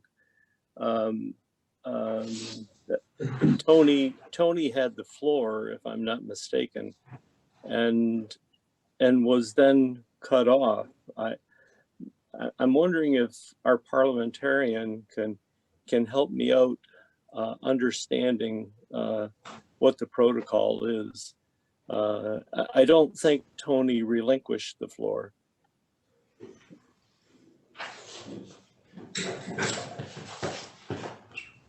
I would be the parliamentarian, so if you'd like me to answer the question. Mr. Burke, when the floor has not been relinquished by a speaker, the speaker holds the floor, and if another member wishes to speak, they are to wait their turn until recognized by the chair. The chair maintains order during the meeting, and it is the chair's prerogative to actually move to the next called individual. Once again, we have the two-call rule, but not necessarily during committee meetings. That's only during the full board meeting itself. So theoretically, outside of a full board meeting, any member could be called multiple times. But where Mr. Arquette in this specific situation had the floor, no other individual is supposed to be speaking during that time period. If that was the question, I believe I've answered that. That is the question. Thank you.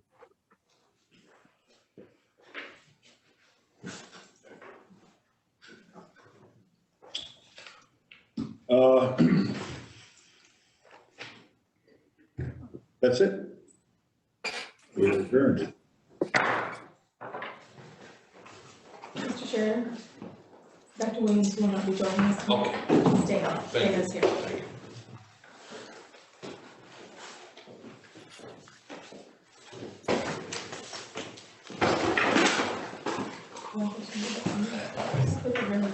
Huh?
Hey, Nicole, has your Environmental Management Council took up the subject about solar installations on prime agricultural land?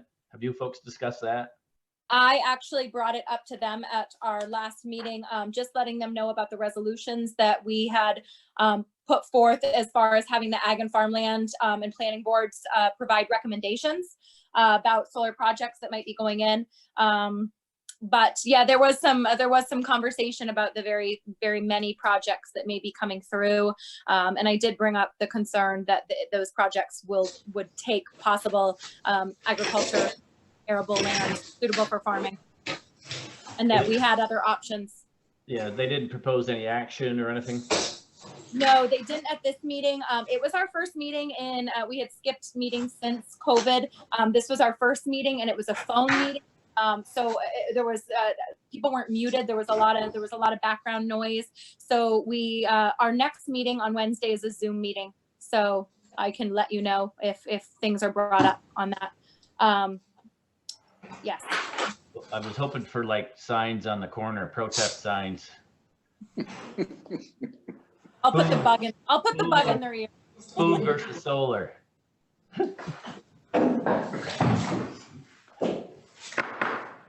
Like to call the meeting. Maybe Like remind to, about mutings, Mr. Chair. am I all set?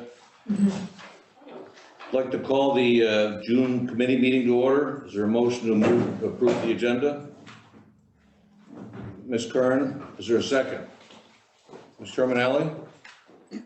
All in favor? Aye. Anyone opposed? Carried.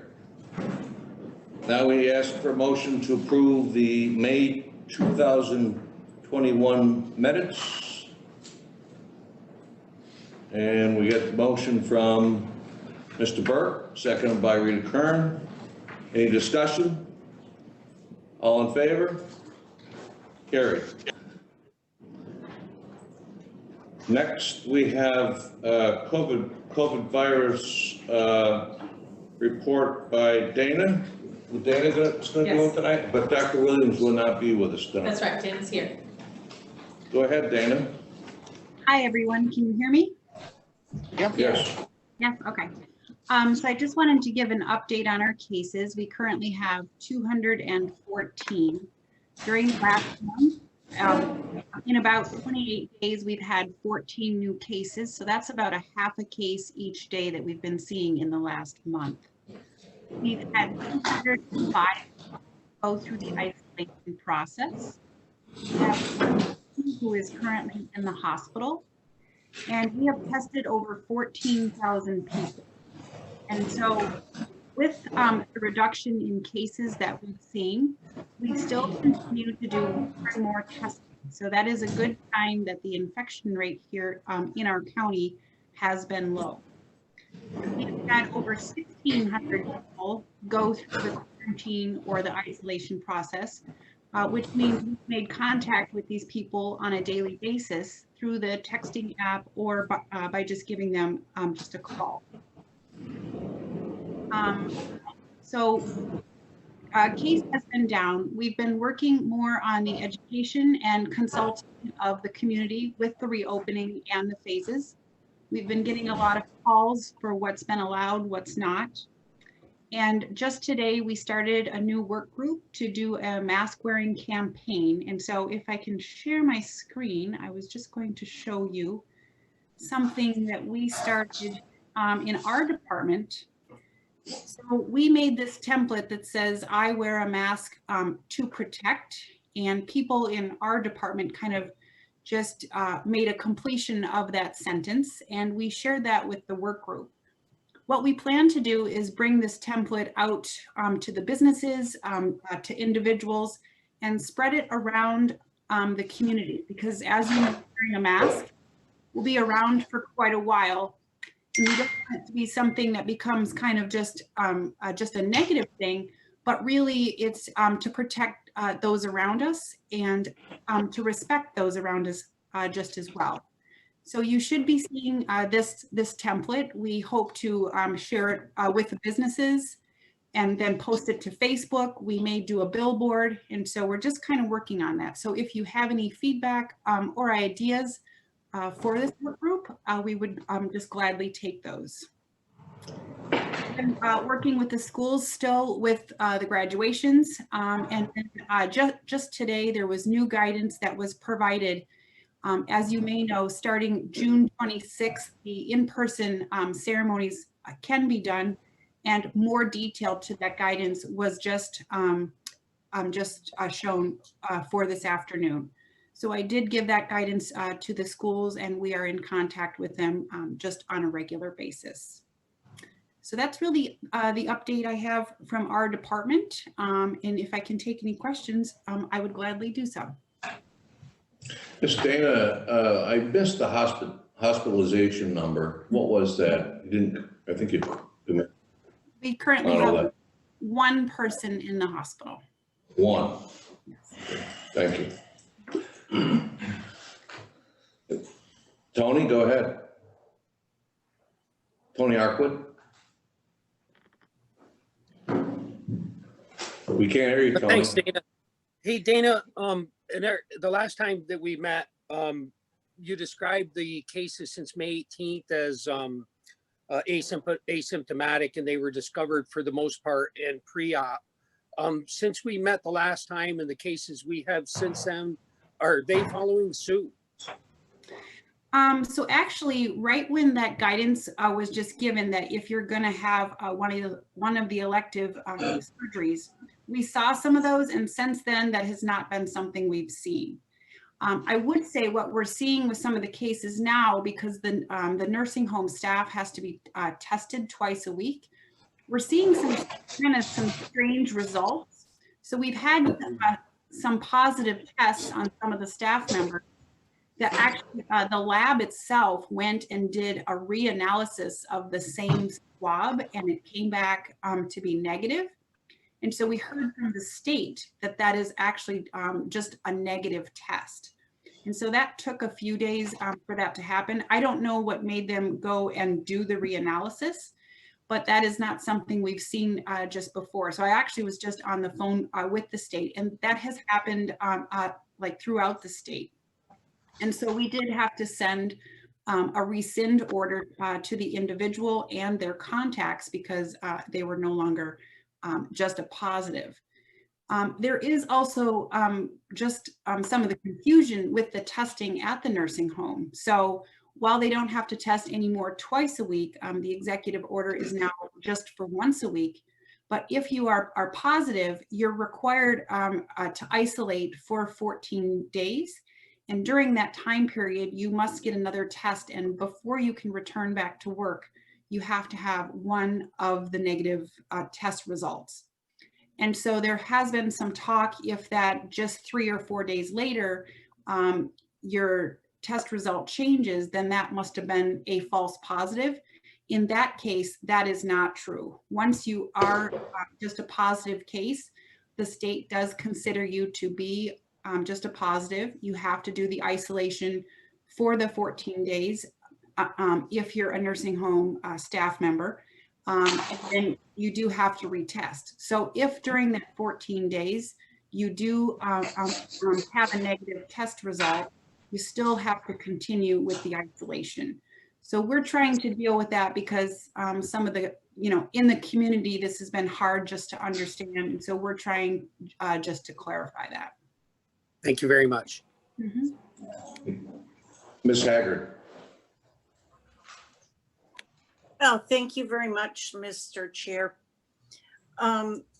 Dana, I noticed through the reporting and pictures that I saw that many of the protesters have been wearing masks, but the governor has determined that those people are entitled to tests. Have we had an uptick in tests based on people who have attended these protests?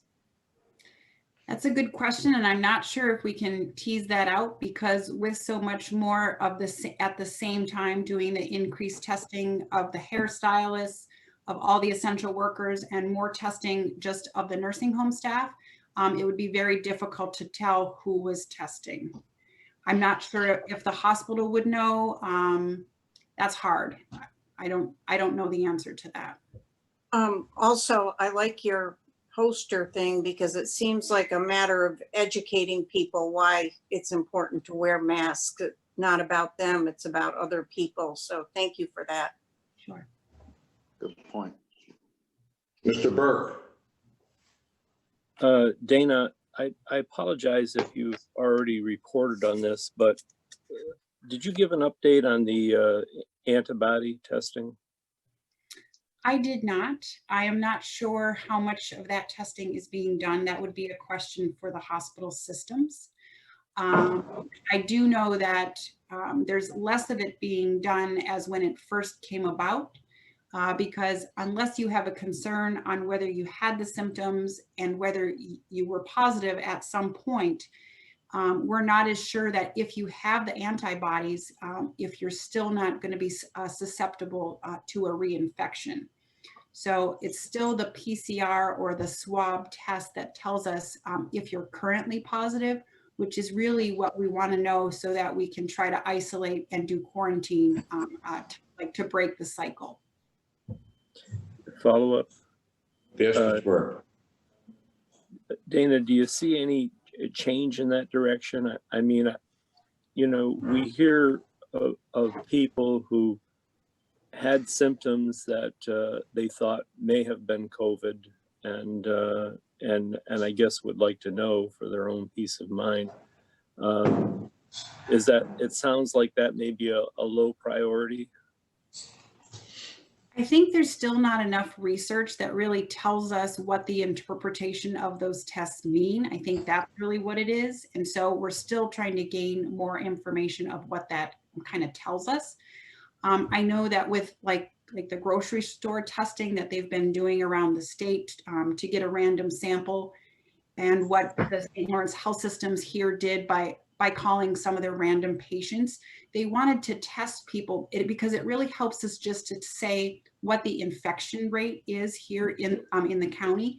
But as far as telling us if you're going to be safe, from the virus in the future, we still don't have that answer truly. Mm-hmm. Thank you. Mm-hmm. Kevin Akers. Thank you, Mr. Sheraton. Dana, I have not seen, and I'm kind of looking, but I haven't Googled about the efficacy of the science behind the mask. And I think if there actually exists some empirical data on this, I think it would be helpful to the general public.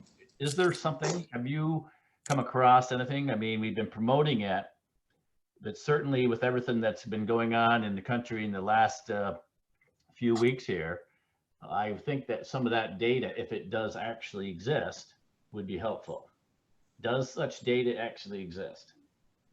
I don't know if it's empirical data, but what I've been reading on is in the locations that have done the implementation of mask wearing, and it has to be of all parties, not just one side.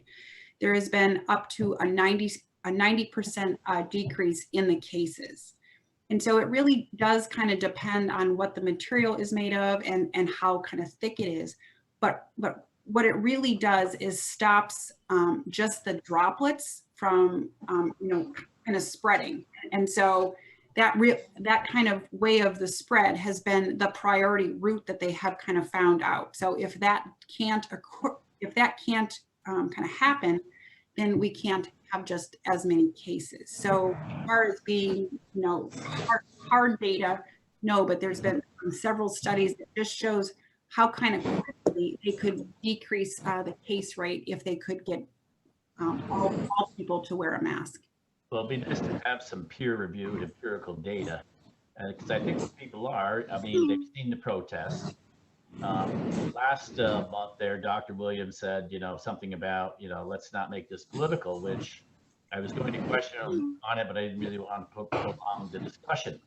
But really, what was, I think, really detrimental to the cause was you had 1,300 doctors sign a document that said that it was more important to protest against racism than actually be confined to COVID-19.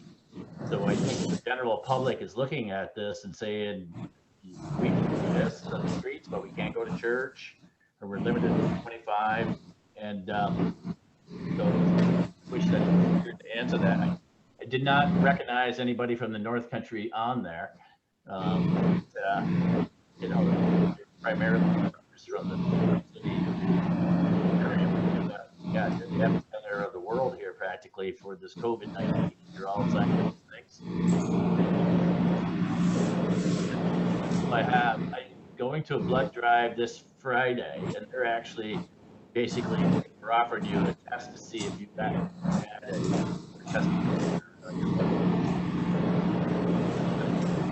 Kevin? Just 1 minute. Kevin, you're coming in all broken up. I think you got to get closer to your mic, Kevin. Or I think somebody has to mute their lines because there's a lot of background noise and I can't always hear you. The noise is actually coming from the county.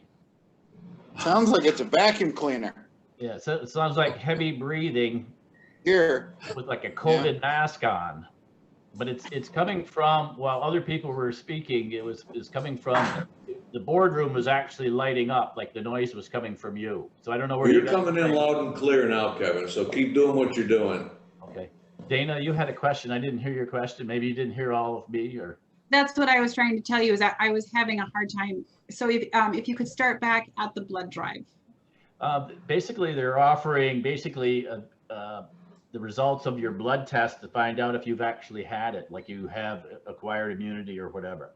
Mm-hmm. So I just read the email about a couple hours ago, so I just went over it really quick, but I try and give blood 8 weeks. There's a premium for good Republican blood, that's that full strength stuff, so you want that.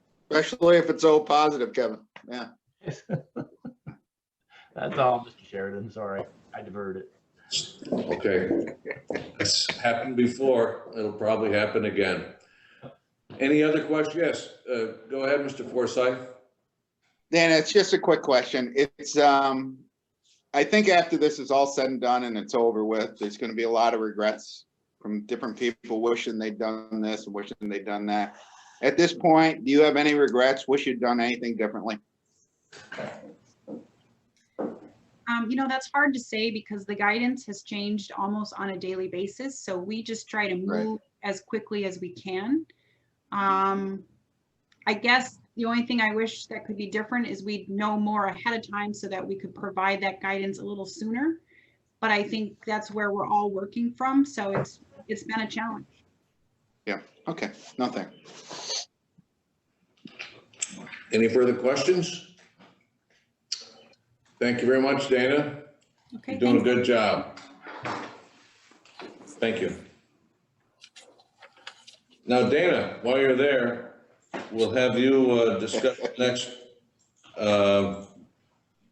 resolution. There's a resolution here authorizing the chair to sign a one-year extension to the current contract for preschool special education transportation services.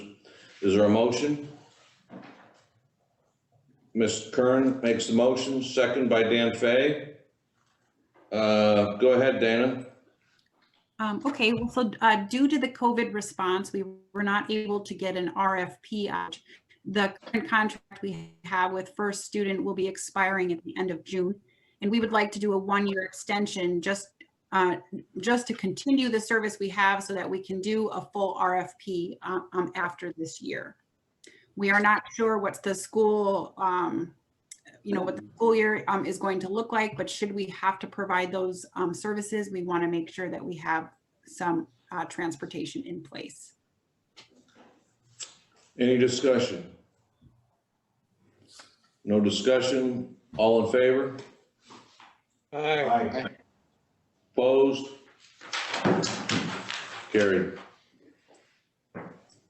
Next, we've got Jay on board with a resolution that is from Community Services. There's going to be an update that he will give first. Go ahead, Jay. Thank you and good evening. The first grid is the no-show rate by the month. There was a slight decrease in no-show rates on the chemical dependency side. It was flat on the mental health clinic, which just slightly dropped the no-show rate for the month compared to last month. To the right of that is the counselor average number of visits per day, which is aggregate for each clinic. Last month, the chemical dependency average was 3.37. They rose to 4.06. Mental health average last month was 6.60. They rose to 6.83. And for all clinics, the aggregate is 4.99. The goal, at least at this point, is 72%, so which is 5.04. So with the help of mental health, the clinics aggregately are 5/100ths off the goal. Below the no-show rates, it just breaks down the number of visits per day by the counselors, as does the grid to the right. So again, last month it was 3.37 aggregately, so it rose slightly on chemical dependency and also on mental health, a slight rise. The weighted visits, which is actually time spent face-to-face billable hours as documented in the progress notes, the real-time data. Last month for chemical dependency was 47.71, and that rose to 55.23, an increase of 7.52. In mental health, last month was 74.2, and now is 75.38, and that rose 1.19. The prescriber visits pretty much remained flat from last month. The distribution's a little different, but it's averaging about 10 visits per prescriber. We continue to have no waiting lists on either side. And the services for March compared to last month, or February, excuse me, rose to what was seemingly more normal numbers prior to the COVID. And in terms of the percentage of paid percentages, we had a slight decrease of 84.63% in December. A portion of that could be attributed to bringing on or onboarding a mental health provider, because even though you put in application for Medicare, until that's approved, you can't submit for payment until that goes through. You are able to get reimbursement for the payment of the date of the application for that. So. In terms of, are there any questions? I can't see I can't see if there are any questions. There, now you're on. Mr. Burke, go ahead. Jay, it certainly looks like the numbers are going in the right direction. I guess I'm wondering, at least for mental health, I'm wondering about the chemical dependency side. With no waiting list, is the demand down? And if so, do you have any thoughts on what might be causing that? Well, I think it seemed to really separate the people who are engaged and invested in their treatment, because those people continue to show with a lower percentage of no-show rates. But I think there's also a subset out there that are probably likely suspected to have relapsed, possibly because of the stress of COVID. I think, with the courts still being, for the most part, shut down, we're not getting the referrals from the courts and or probation like we had before COVID. Follow up? Yes, Mr. Burke. Any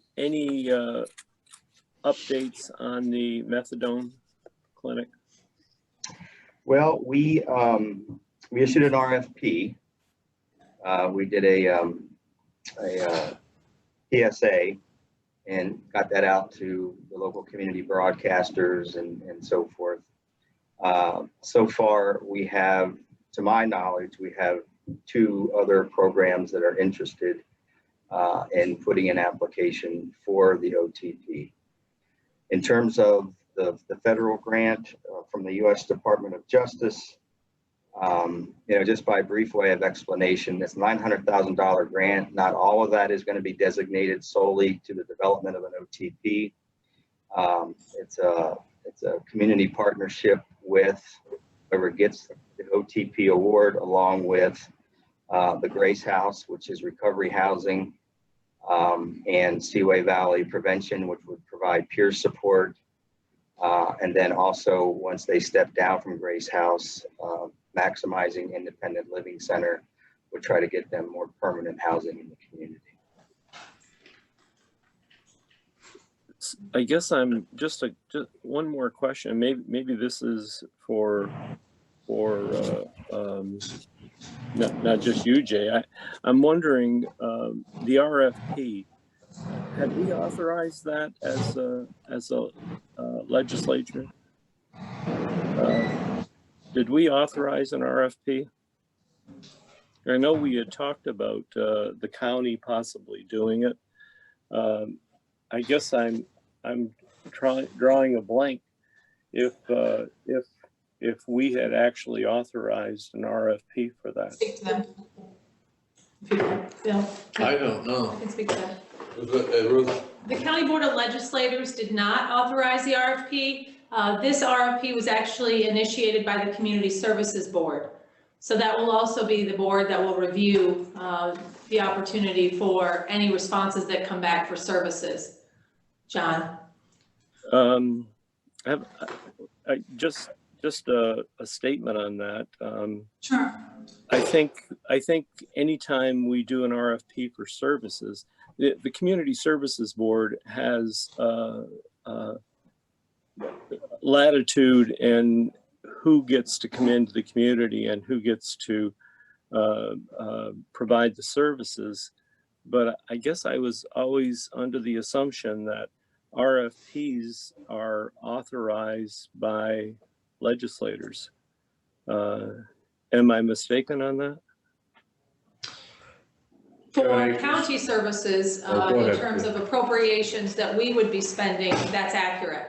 And I think particularly in this unique setup, we would want, like we have in other instances, to bring a resolution to issue that RFP. Sometimes as a matter of course, in the bidding process, that occurs. But a situation like this, we would bring a resolution for the board to approve. If the county was going to appropriate funds to do it, I think there was an interest, and perhaps either Jay or Kevin could speak to it, for the Community Services Board to see if there was any other interest in doing this.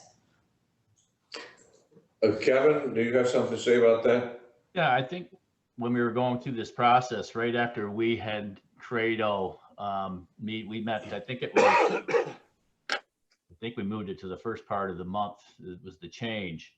And I was trying to get, I had actually called Ruth, and Ruth was actually talking to me on the way home. She was coming home and she was in her car. And it was basically just asking about what the county's role was in this. So and it was determined that, say, for example, the county itself didn't want a methadone clinic. It's really not their responsibility. It's actually the Community Services Board. And they're responsible for the needs of the community. And then if their estimation was that a methadone clinic was warranted, regardless of what the county legislative body wanted, of course, we would want their actual approval also, but they could move ahead. And so that's what we actually determined in our discussion. The resolution was made, an RFP went out, and Jay has the results, which I don't know if he wants to share. Probably don't want to share the two at this time, but that was exactly what we determined, John, was that the Services Board could act on their own. Thank you. I don't believe that. Has that deadline come, Jay? The application deadline will be July 6th, and we have 2 weeks till July 20th, approximately 2 weeks, for the CSB to deliberate on who gets the award. One more follow-up. Do I still have the floor? Yes, go ahead. I guess then somebody's made a decision. I don't know who. Somebody's made a decision that the county would not be the provider. So hence we're doing an RFP, or we're allowing Community Services to do an RFP. And again, if we had that discussion, I don't recall it. It seemed to me that it was up in the air, and yes. And from my viewpoint, I think that there's very few entities that could do it as well as the county, and it would help stabilize chemical dependency that we now have. It has the potential to make us revenue neutral on the chemical dependency side. And we're just the implication of sending out RFPs tells me we're not interested in providing the service. But the follow-up to that is that not only are we not interested in providing the services, we may not be interested in maintaining the chemical dependency services that we now have, because this methadone clinic, as we've heard from the presentation, is closely related to other clinical services, so that when you provide methadone services, the likelihood of getting other clinic services is much greater. And I guess I'm really concerned that this is going in that direction without us as legislators having a thorough discussion about it, because I think looking down the road, there's an opportunity that's being missed. And we're simply saying that it's okay, either one of two things. We're saying it's okay for us to continue with the loss on the chemical dependency side, or it's okay to go in a direction that might ultimately close them down. And I value the services that we need, that we have, and the long history of quality services. And I think there should be a far greater discussion before, and I would suggest that we bring the Community Services Board in and let them answer this. You know, why are they doing that? You know, was there a discussion about the county doing it? And if so, where is the feedback for us? May I respond to that? Yes, go ahead, Jay. Any decisions? The county plans to submit application for the RFP. I think if the Community Services Board appoints or gives the county the award, at that point, the county legislators would have to decide if you wanted to move forward and then allow the county clinics to proceed with the development of an OTP. You know, there's been some hesitancy, you know, in terms of picking site and, you know, some of the costs for the physical plant and things like that. So in having an RFP, I mean, I would think that not only the county, but also some of the other providers that are planning to submit would at least have zeroed in some municipality within the county that they feel an OTP would be indicated. So I think, you know, I don't think that we've missed the window of opportunity in order for further deliberations.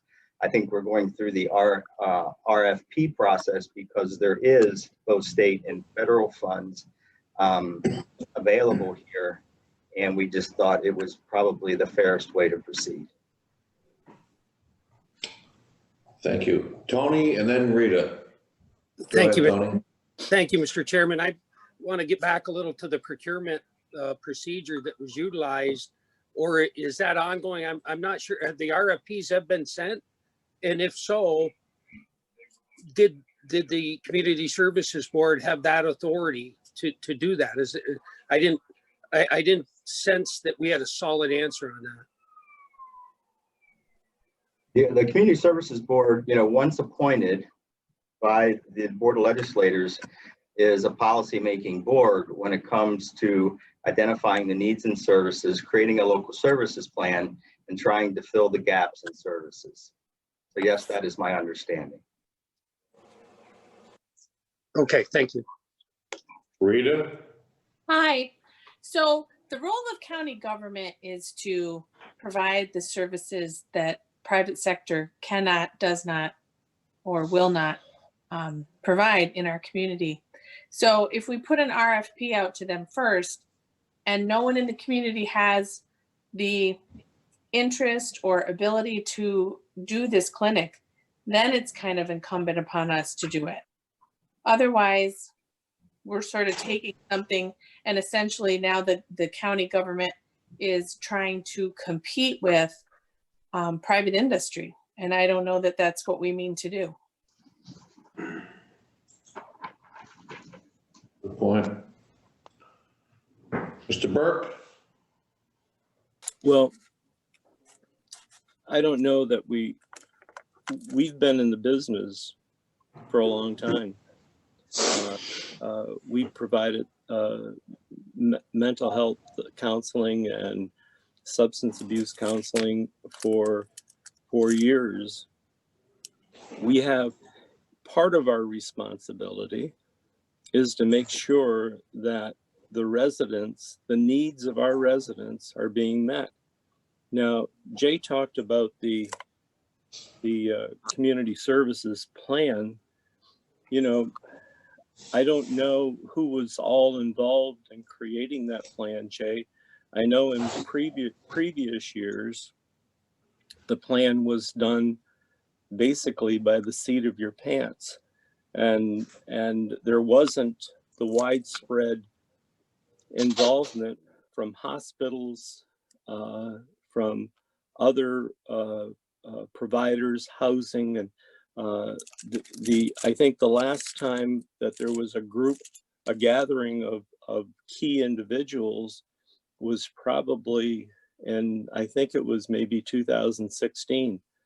And that was done over to Claxton Hospital. And some of our, I know Joe was there, but so I guess as a couple of comments, you know, is this reflective? Is this a part of the overall assessment provided by all these stakeholders that's supposed to be done on a yearly basis? And I think it's due this month, if I'm not mistaken. And has that been done? Have the stakeholders been involved? And if there's an RFP, do you have a scoring grid for it? Do you have any kind of an objective assessment to decide who is best to serve the residents of St. Lawrence County? I know I threw a lot of things out, but the community, that plan that you referenced is supposed to be the master schedule for all the services that are provided in St. Lawrence County for mental health, substance abuse, and developmental disabilities. And if we're not inclusive as to who participates in that plan, then I would question the validity of any plan that has surfaced. Well, last year, we certainly have a lot of the providers attending more now than years gone past, a lot more attendance of the providers within the community that attend either the subcommittee or the CSB. That's one thing. Last year, in terms of creating the plan, I reached out to individuals independently, either by phone or sometimes I had actually met with them, gone to meet with them and discussed and got their input in terms of the plan. So this year, we're having a planning day on the 19th, which is going to be by Zoom, and it's going to be divided up. It's going to run from 10 o'clock in the morning till 3 o'clock in the afternoon, and it will be divided up amongst the 3 O agencies and their respective programs within the county. And then lastly, peers will be invited to attend as well. Jim Reagan. Jay, I would just like to thank you for putting out the RFP. I think we have several agencies in the county that have experience not just in counseling, but also in residential treatment, which is a part of treatment that we as a county have no experience in.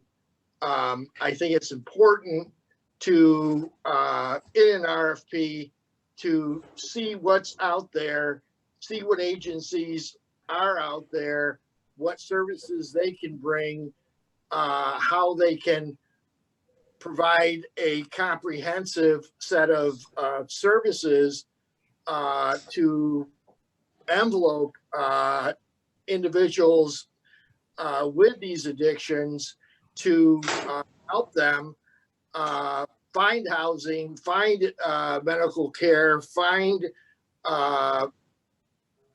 in some cases, other assistance, including employment, so that they're less likely to relapse. And I think it's important in a RFP to just see who's out there and what they can do, and who best fits the profile of assisting this very vulnerable population. And I think our goal as a county should be to improve the quality of services to those suffering addiction. I think that our addiction treatment clinics are to be commended. We've seen a big improvement over the past year or year and a half with now we have no waiting times. We have a more efficient clinics in which they're seeing more patients. I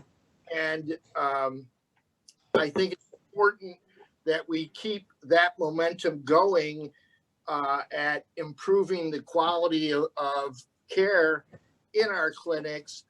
But we should keep in mind that, there may be others, like Rose Hill, which have been at this for decades, and other agencies that have been at this as well, and see what they can provide. And I think that the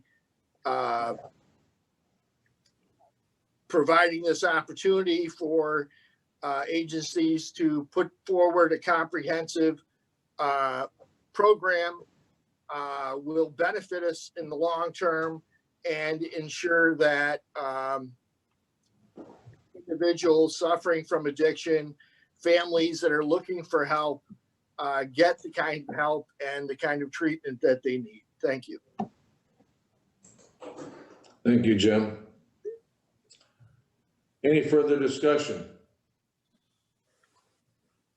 No further discussion. Thank you very much, Jay, for your presentation.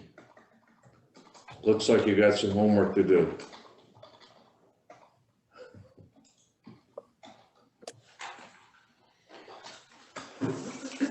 Okay. Mr. Chair, Mrs. Haggard has her hand up. Yes, who has? Mrs. Haggard. Ms. Haggard? Mrs. Haggard, go ahead. Yes. Thank you, Mr. Chair. If we're moving on to social services, I'm going to recuse myself from the voting on the resolution and the discussion. Thank you. That's noted. Thank you. Okay. Jay, we've got a resolution modifying the 2020 budget for community services for funding from the CARES Act Provider Relief Fund. I need a motion. Mr. Akers and Mr. Perkins seconds it. And go ahead, Jay, talk a little bit, and Rita Kern would like to be seconded as well. Go ahead, Jay. All right, so we received $4,725 in some relief for the COVID, and that was based on the number of Medicare individuals that the clinics serve. We were asking to use some of that money to provide advertisements for the clinics. Community broadcasting I've been working with Mr. Chris Spicer, and he's put together a package for us. It's $400 a month for 3 months. 2/3 of the radio spots would go towards 95.3 The Wolf, and 1/3 of the radio spots would go towards 92.7 WQTK. It was a buy two, get one free offering on their behalf. So originally, it was a $1,200 investment with a value of $2,250. Because we were not able to get the resolution done in a timely manner last month when he was informed of that, he donated 33 additional spots with a value of $990. So we're getting $3,240 worth of radio spots for $1,200. Any discussion?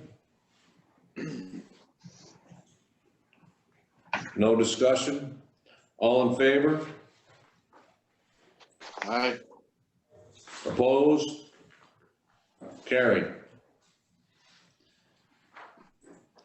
Next, Jay, we have a resolution modifying the 2020 budget for community services for the Locum attendance agency contract for provider staffing.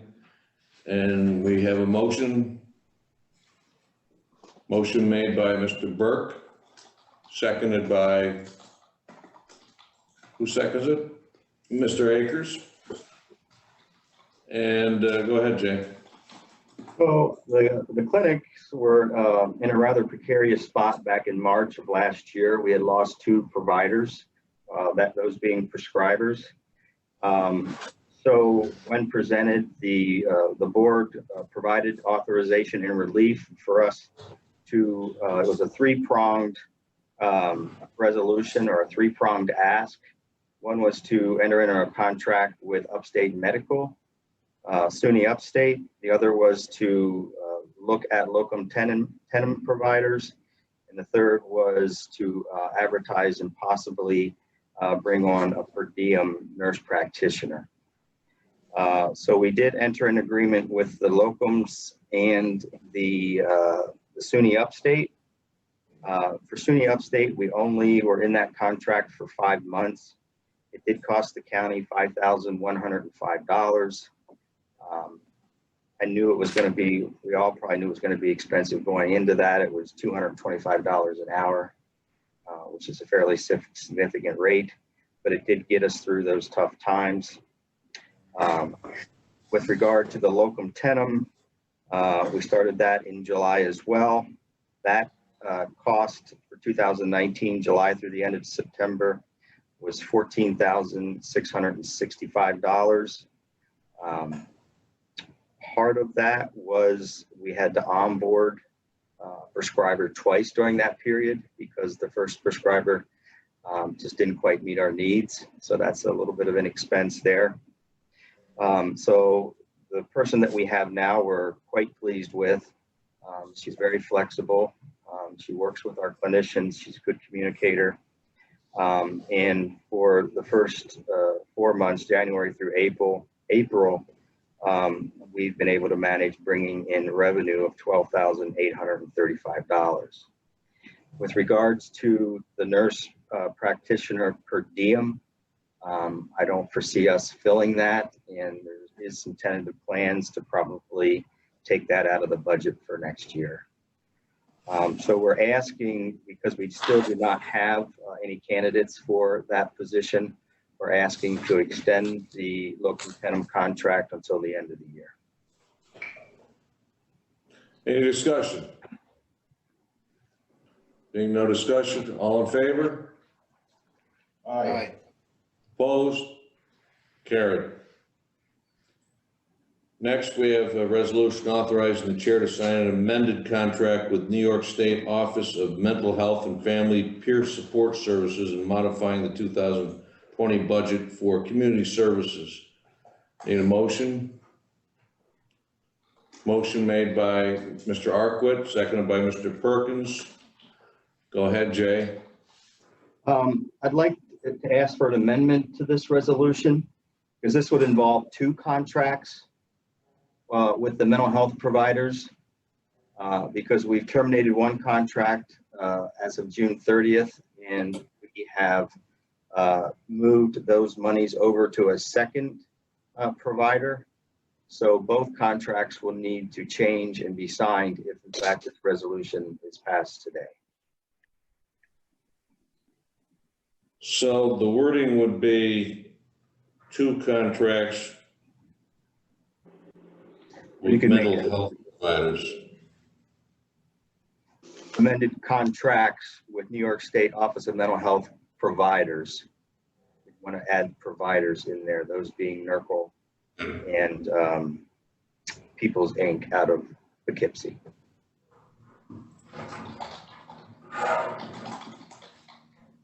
Okay, you've made the motion. Is there a second on that amendment? No, I need one of the legislators. I move for that. That's right. Amendment, Mr. Sheridan. You moved it and someone else seconds it? Okay, Mr. Terminelli seconds it. Okay. All in favor? Aye. Aye. Opposed? Carried on the amendment. Now, the motion as amended.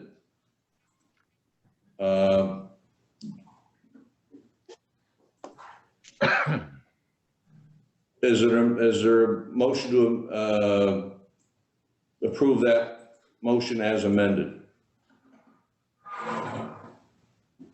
Go, Mr. Dan Fay makes the motion, seconded.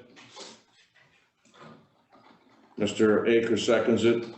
All in favor of the resolution as amended? Aye. Opposed? Carried. Did you raise your hand, Tony? Is opposed? To vote, he did. Okay, all right. Come in a little late. Okay, carried. Next resolution is authorizing the chair to sign a participation agreement with North Winds Integrated Health Network, IPA Inc. for a behavioral health care collaborative. Need a motion? Motion made by Tony, seconded by Mrs. Haggard. Did you raise your hand? We need a second. Okay, Joe Lightfoot seconds it. Go ahead, Jay. All right, so Northwinds IPA was formerly a behavioral health care collaborative in which Citizen Advocates was a lead agency. So right now there is 7 full network providers, and there's approximately 5 affiliate providers, which we are.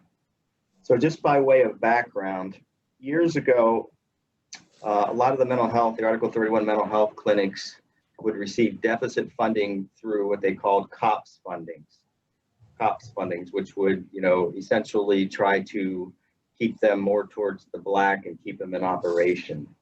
About 10 years ago, a little over 10 years ago, those COPS fundings went away, and they created in the 599 OMH regulations, APG, which are ambulatory patient groups. And it's really a fancy name of basically a rate system that the Medicaid and eventually the Medicaid managed care payers were going to have to reimburse Article 32 mental health clinics for services.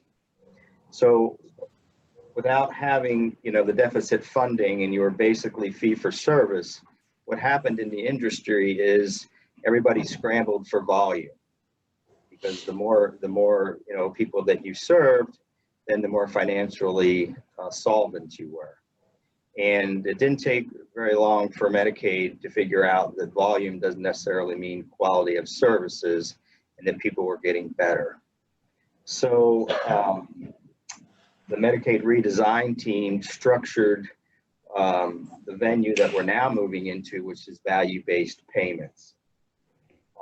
So our position with Northwinds right now is we are a tier 2 provider that will not be allowed to, per our choice, take on risk in a risk-bearing contracts where there would be possibly upside gain, but also be potential loss.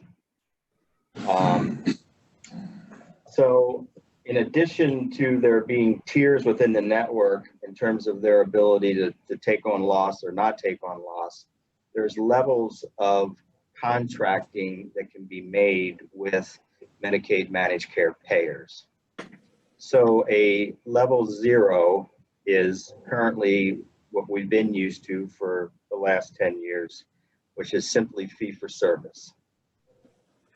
The next level would be a level 1, and that would be fee for service, but you would also be able to link to be able to get payments for quality performance. So there's no downside risk, but there is a possibility based on performance measures or your individual performance measures that you would be entitled to some enhancements. A level 2 contract is negotiated in that you enter in a contract and you negotiate a percentage of upside enhancement or gain that you can get from the payers, but you also negotiate the percentage of the downside loss or risk. And a level 3 arrangement, which is the highest level of risk that you can go into, is what they call it's a capitated. So for instance, if we were doing it individually, not as a network. Let's say we serve 700 patients. So we would have to come up with some sort of formulary or prediction of what it would cost to provide services for those patients, and say, okay, we will cover the service and the care of these patients for, say, $300,000 a month.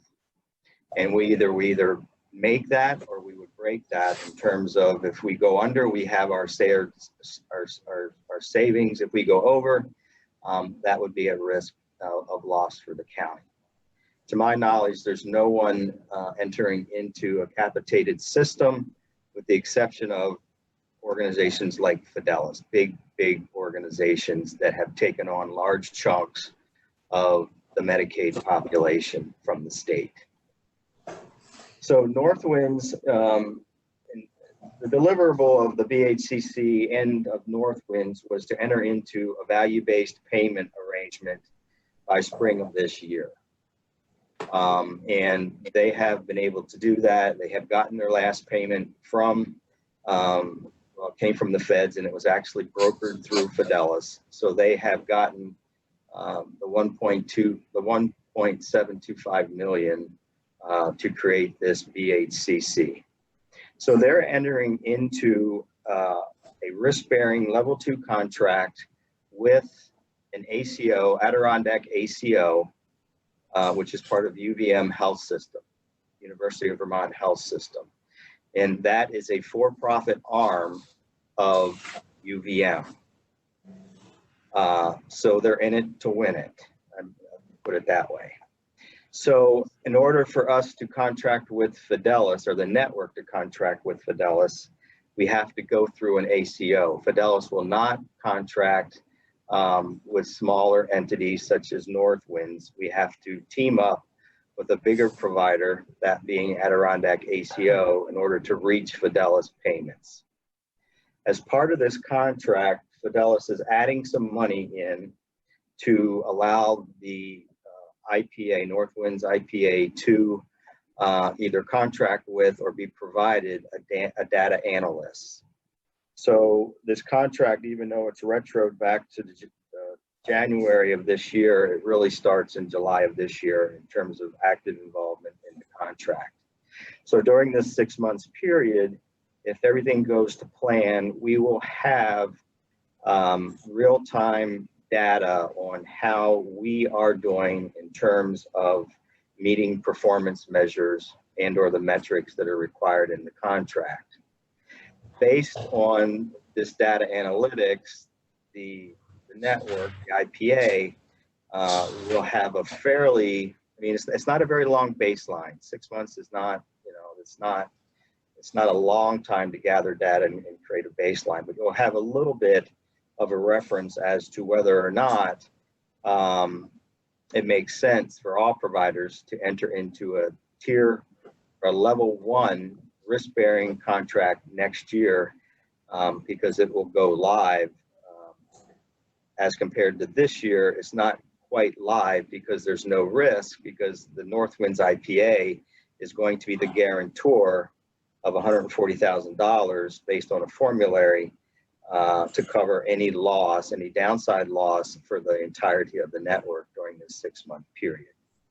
So because even though it's a risk-bearing relationship for Northwind's, it's not a risk-bearing relationship for the providers that belong to the network.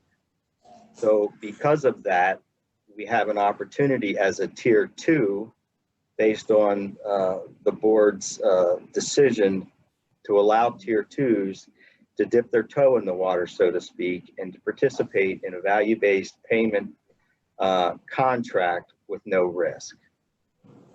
So in thinking about this, I first, didn't necessarily know how much value it would have had, because there is some overall concern, about counties, putting taxpayer dollars at risk. But I really don't want to focus on that right now because that certainly isn't a discussion that needs to be either held tonight and or that decision is not really what this conversation is all about. Because even if the county never chooses to go into a tier one or a level one risk-bearing agreement, there would be some benefit being in a level one agreement where we don't take the downside risk, but we do have to meet the quality indicators to get quality bumps and enhanced payments. This would give us an opportunity to have that experience and to see how we compare with the other providers in moving forward. So in addition to being no risk to the county, it would also almost be like a quality initiative, because once we identify areas of weakness in the metrics that we're trying to improve, we, along with and hopefully with the support of the network, would come up with some quality initiative strategies of how to close the gaps so that we meet some of the goals that right now we're not faring too kindly in. So there is some additional work that myself, program directors, the office manager, we're going to have to do in order to participate in this contract.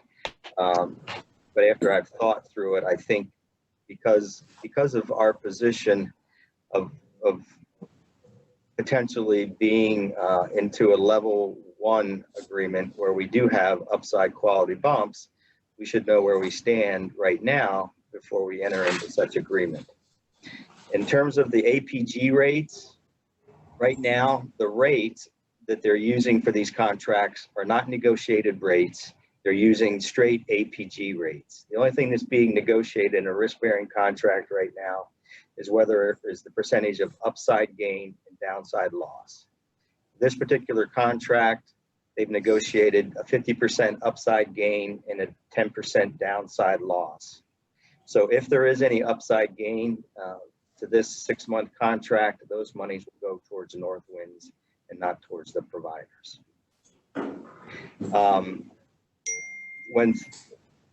In terms of negotiating the actual rates, that no one really knows when the APGs are going to go away.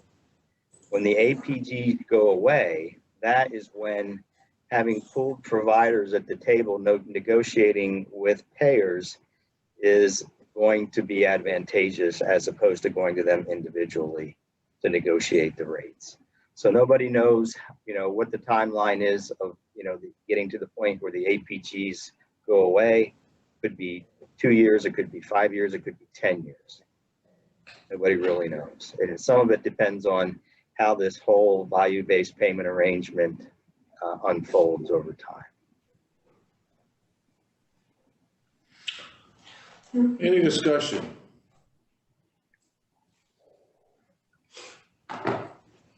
No discussion? Okay.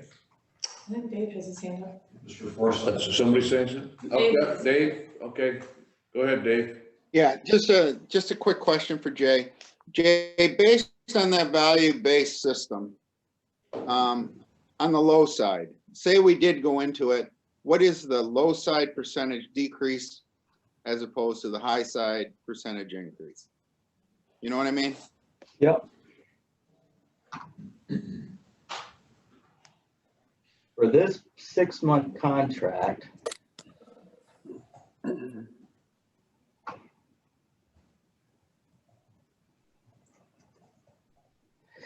high side is $238,523. The downside is $131,883.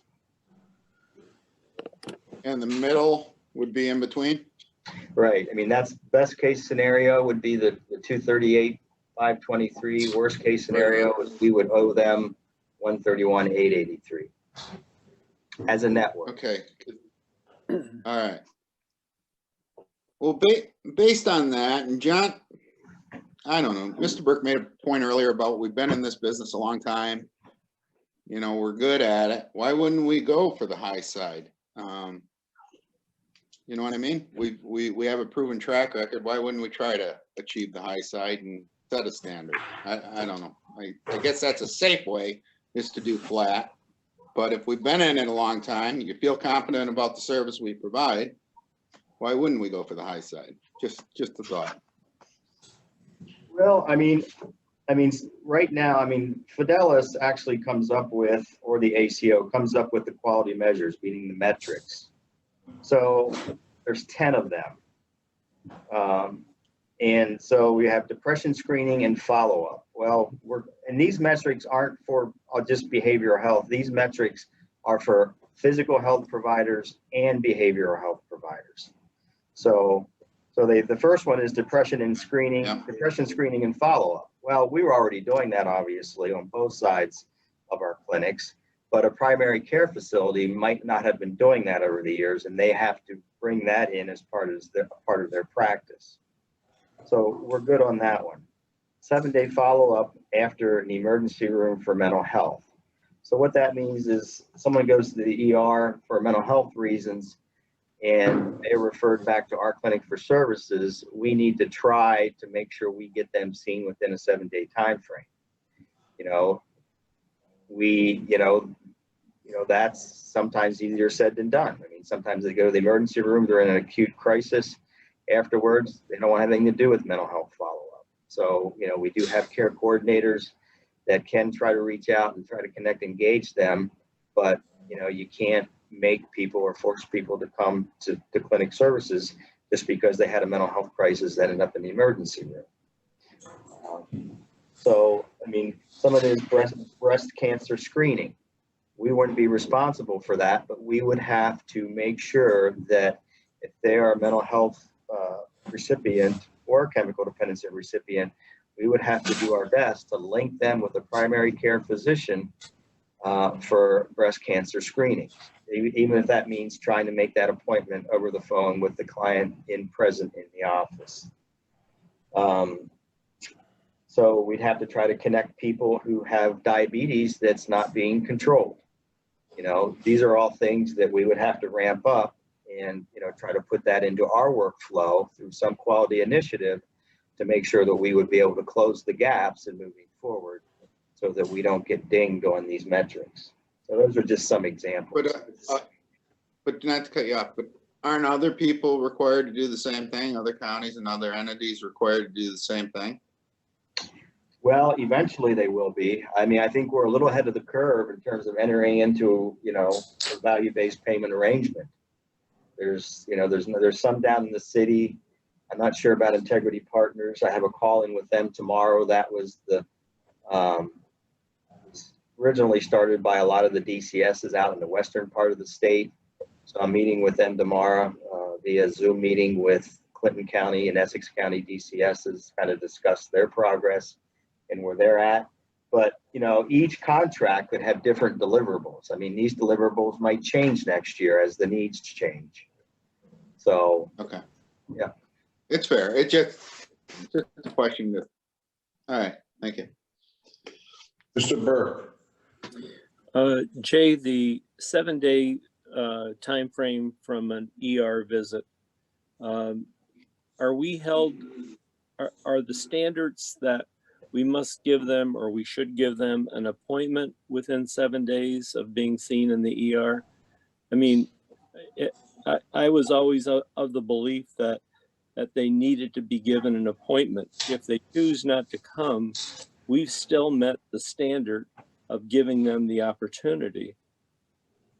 I think they're cracking down on that a little bit. I think they want you to probably schedule that earlier in the 7-day time frame, and if they don't show, allow yourself some follow-up time to follow up and try to get them into the clinic.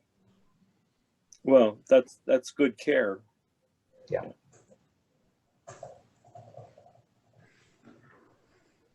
Any further discussion? All in favor of the resolution? Aye. Aye. Opposed? Carried. Thank you, Jay. can I have just the floor just for another quick minute? Yes.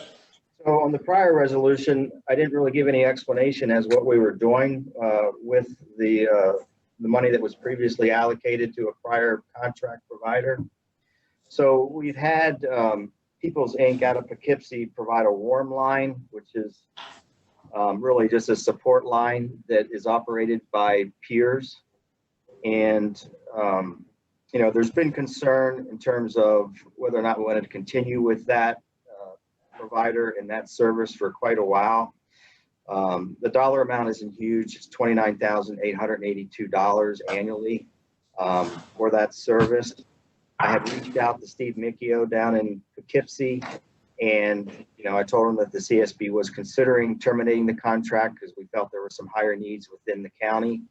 And during that conversation, he didn't feel that would be a problem because there's a warm line out of the Rose House down in the Hudson Valley that he could simply just roll that phone number over to, and the services would be provided.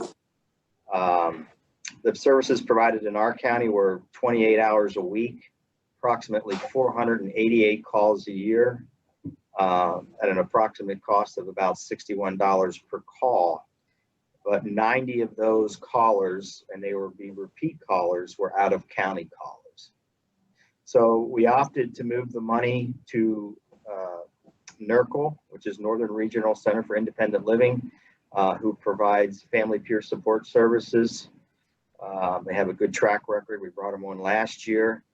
We didn't have a whole lot of funding for them, so we augmented their funding. This year, $14,000 because it's prorated for half the year, $14,900. But it'll augment their funding stream, $29,882. Just to keep it short, it was vetted both through Central Field and 44 Holland down in Albany, who approved the plan. So that's it. Thank you. Thank you, Jay. Any questions on Jay's last comment? Okay, thank you, Jay. Thank you. Moving on to social services, Heather Wenzel. Is she there? Hi, Heather. Good evening. We have a resolution, Heather, proclaiming June as Elder Abuse Awareness Month. Is there a motion? Rita Kern makes the motion, seconded by Mr. Forsyth. Go ahead, Heather. Thank you, Mr. Sheridan. I appreciate this resolution is not as timely as it could be. This proposed resolution for the board's consideration brings to focus the issue of elder abuse in our community. Each year, Adult Protective Services caseworkers in St. Lawrence County investigate approximately 400 referrals of abuse, neglect, and financial exploitation of vulnerable adults. Caseworkers link clients to service providers such as Office for the Aging. In early 2020, St. Lawrence joined neighboring counties to create an enhanced multidisciplinary team whose focus is to investigate and prevent financial exploitation of older adults. Elder and dependent adult abuse continues to be an escalating problem in New York State. This proposed resolution promotes resources that increase victim safety and offender accountability. Thank you. Thank you very much. Is there any discussion on the resolution? None, no discussion, so let's have a vote. All in favor? Aye. Aye. Opposed? Carried. Thank you.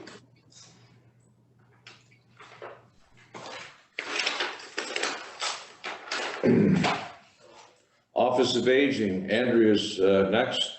Andrea, we have a resolution modifying the 2020 budget for the Office of the Aging for Families First Coronavirus Response Act funding for St. Lawrence County. And you go ahead and chat about it. Need a motion. Oh, we gotta have the motion first. Sorry about that. Okay, Rita, I should have got that wave. Remind me that we needed a motion. And Dave Forsyth seconds it. Now, go ahead, Andrea. Okay, so this is a good news resolution for us. It's modifying our 2020 budget for some additional funding that will help with our COVID response. For older adults, it comes at 100% reimbursement. There is no cost share with it.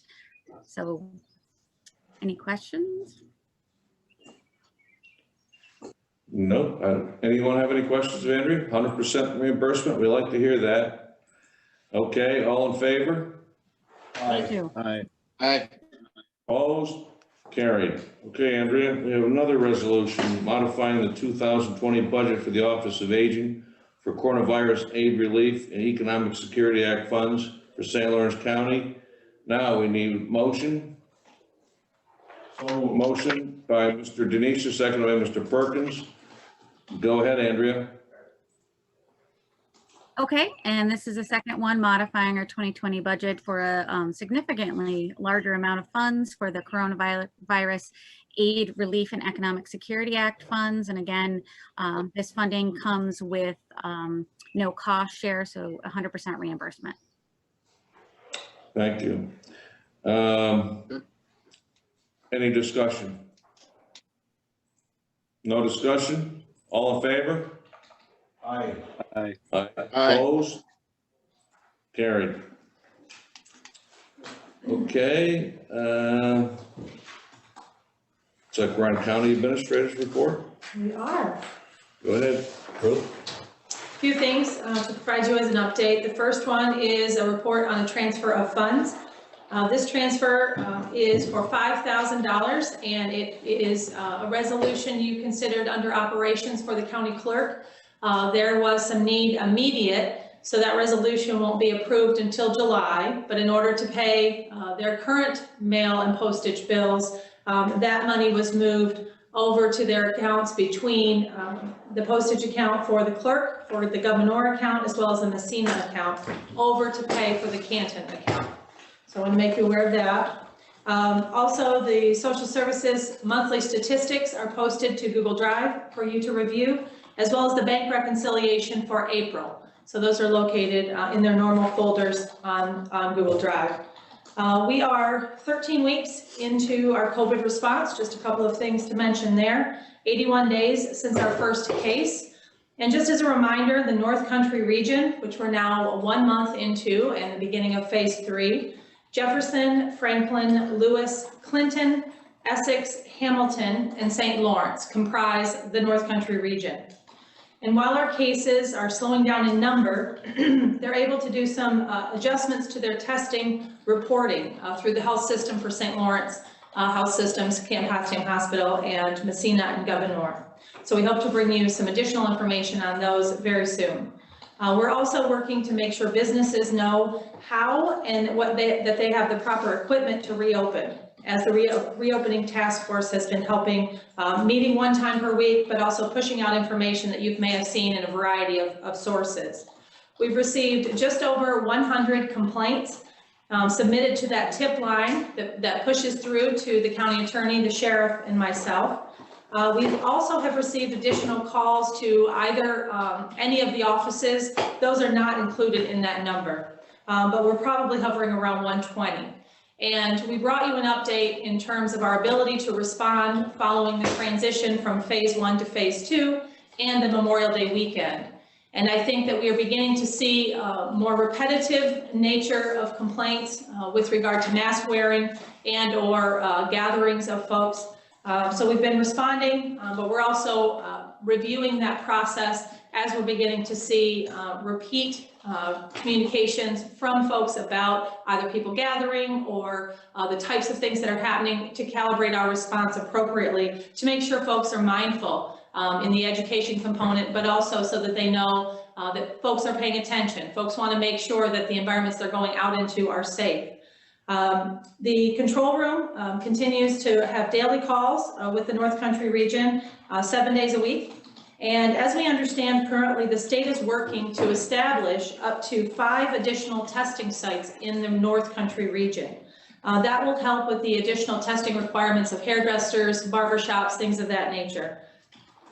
And also the work group appointed by Chairman Lightfoot continues to meet 3 times per week. And that's a good chance, continuing to be a good chance for the hospital systems to report out on a daily basis. But also it keeps us in touch with the borders, with the EMS community, and an understanding of what PPE requirements there are and what our stock looks like. Public health continues to have a 1 time per week update. This is probably the broadest cross-section of information provided to municipalities, school districts, colleges and universities, and elected officials from the local, state, and federal level. It's a great connection 1 time per week to get the same information shared, as well as answer questions among the group. The county departments, we're finalizing reopening plans. You heard from Sandy a little bit earlier. Certainly an area that's received a lot of attention as referenced by the 500 calls plus those who couldn't get through. We have increased their phone lines by 2 to the Canton office. They had 3 going at the time to enable them, as well as to roll over to the clerk's office. We'll work also to get additional folks available to take those calls and make appointments. Safety modifications are underway. As you've all been informed in the last few weeks, the county clerk's office was one of the first, as required by the state, to have those modifications made by plexiglass and/or socially distanced, notifications, signage, things of that nature. The courts are moving forward. They're slowly reintroducing proceedings on a limited basis. So we're working with them in the courthouse facility to be sensitive to that, as well as to understand and make sure we're in sync with the modifications being made. We did receive notice that the 4th Judicial District Judge Katina communicated that the courts would not be moving this year for a 3rd consecutive year to the 8 to 4 schedule that the county's now adopted year-round. And I'll share a copy of the finalized reopening plans with you. I'm certain you may be getting either emails or questions about how things are progressing. We want to make sure that both staff's return, as well as any access provided to the public, is safe, and that the public's aware of what the expectations are. So chairs have been moved, markers on the floor, much like you're seeing in the store environment, are being provided so that folks have expectations, that they understand the expectations when they come back to see us. We certainly are excited to welcome the public back in a safe manner. The Board of Elections, as you all may be aware, have started the process for early voting last Saturday. It is underway now until the primary, and the schedule for those hours are online. I believe that they do start an hour after we open our day, so they open at 9 o'clock. There are advisory boards. As you saw in the resolution earlier tonight under operations for emergency services, you'll hear a little bit later that the Youth Advisory Board is also taking a look at their bylaws. And it's encouraging to see some of these advisory boards either updating the language, excluding language that doesn't apply any longer, but also finding their way to find some new membership as well. Tomorrow, NISAC is hosting a call with regards to community colleges and the future of their levels of funding. So not having a community college in our county may not make this as important. However, we pay an extraordinary amount on an annual basis, and we charge that back on a 2-year lag to our towns and villages. So it'll be important, I think, to understand. I don't anticipate that there'll be a lot of decisions made at this point, but I think having the conversation, understanding what that time frame might look like, we certainly are moving into the summer session and working to anticipate the fall. Wanted to also mention with regard, just revisit for a moment the colleges, the College Connector, if you recall, we suspended that. That was one of the first actions that the board took amongst the populations on the college campuses. You're going to see a resolution next month and receive an update from both Frank Daldo and Matilda Larson from planning with regard to the need now to have a contract for not the operator and the colleges, but the county and the colleges for the funding stream to continue. And that's one area. You quickly approved at the last board meeting a resolution, if you recall, with some CARES money that would help offset some of their shortfalls. This is also an area with the College Connector that some contract funds were lost as well. So we're asking that they remain tentative at this time. They'd like to start those contracts up again August 1st, but it's preliminary, and we hope that they'll be able to assess the case numbers, what's happening on the college campuses, as well as look at the reopening plans that colleges are establishing before they tie a date to it. So I'm hopeful they'll bring you some additional information in July. And I'll bring you an update on the NISAC call with funding for community colleges at finance. As was earlier referenced, sales tax numbers came in for May. There are at least 6 counties I can report to you, as Legislator Akers mentioned. Without the AIM payment, St. Lawrence County came in 26.2% lower than this time last year. That's in comparison to Yates County at 32%, Lewis County at 48%, Sullivan County at 58%, Ontario County at 35%, Schuyler County at 40%, and Oswego County at 41%. So that's sort of a smattering of counties across the state where they're seeing a variety of percentage drops. And there were 2 counties that reported increases, and that was Greene County and Madison. So they're looking certainly into why that could be. Greene County was only up 22,000, but certainly an interesting anomaly to what the rest of the counties are looking at. I just wanted to mention to you some interest for finance this month, as was mentioned with regard to the property tax relief.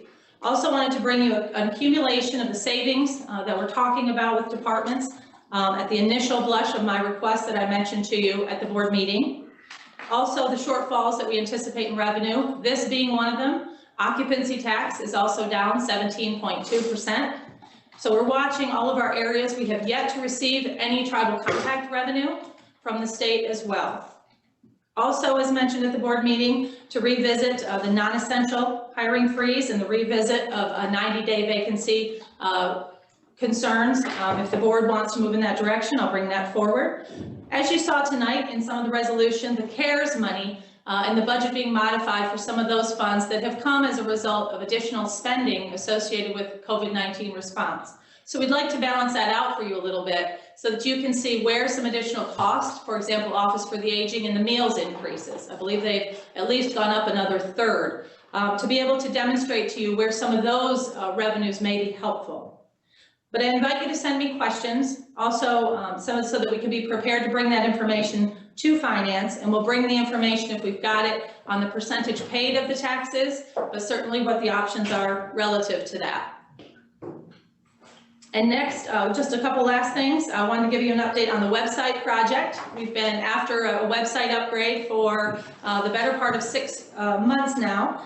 And we had hoped to go live in June, but we're looking now at July 1st, tentatively, to bring you the new website.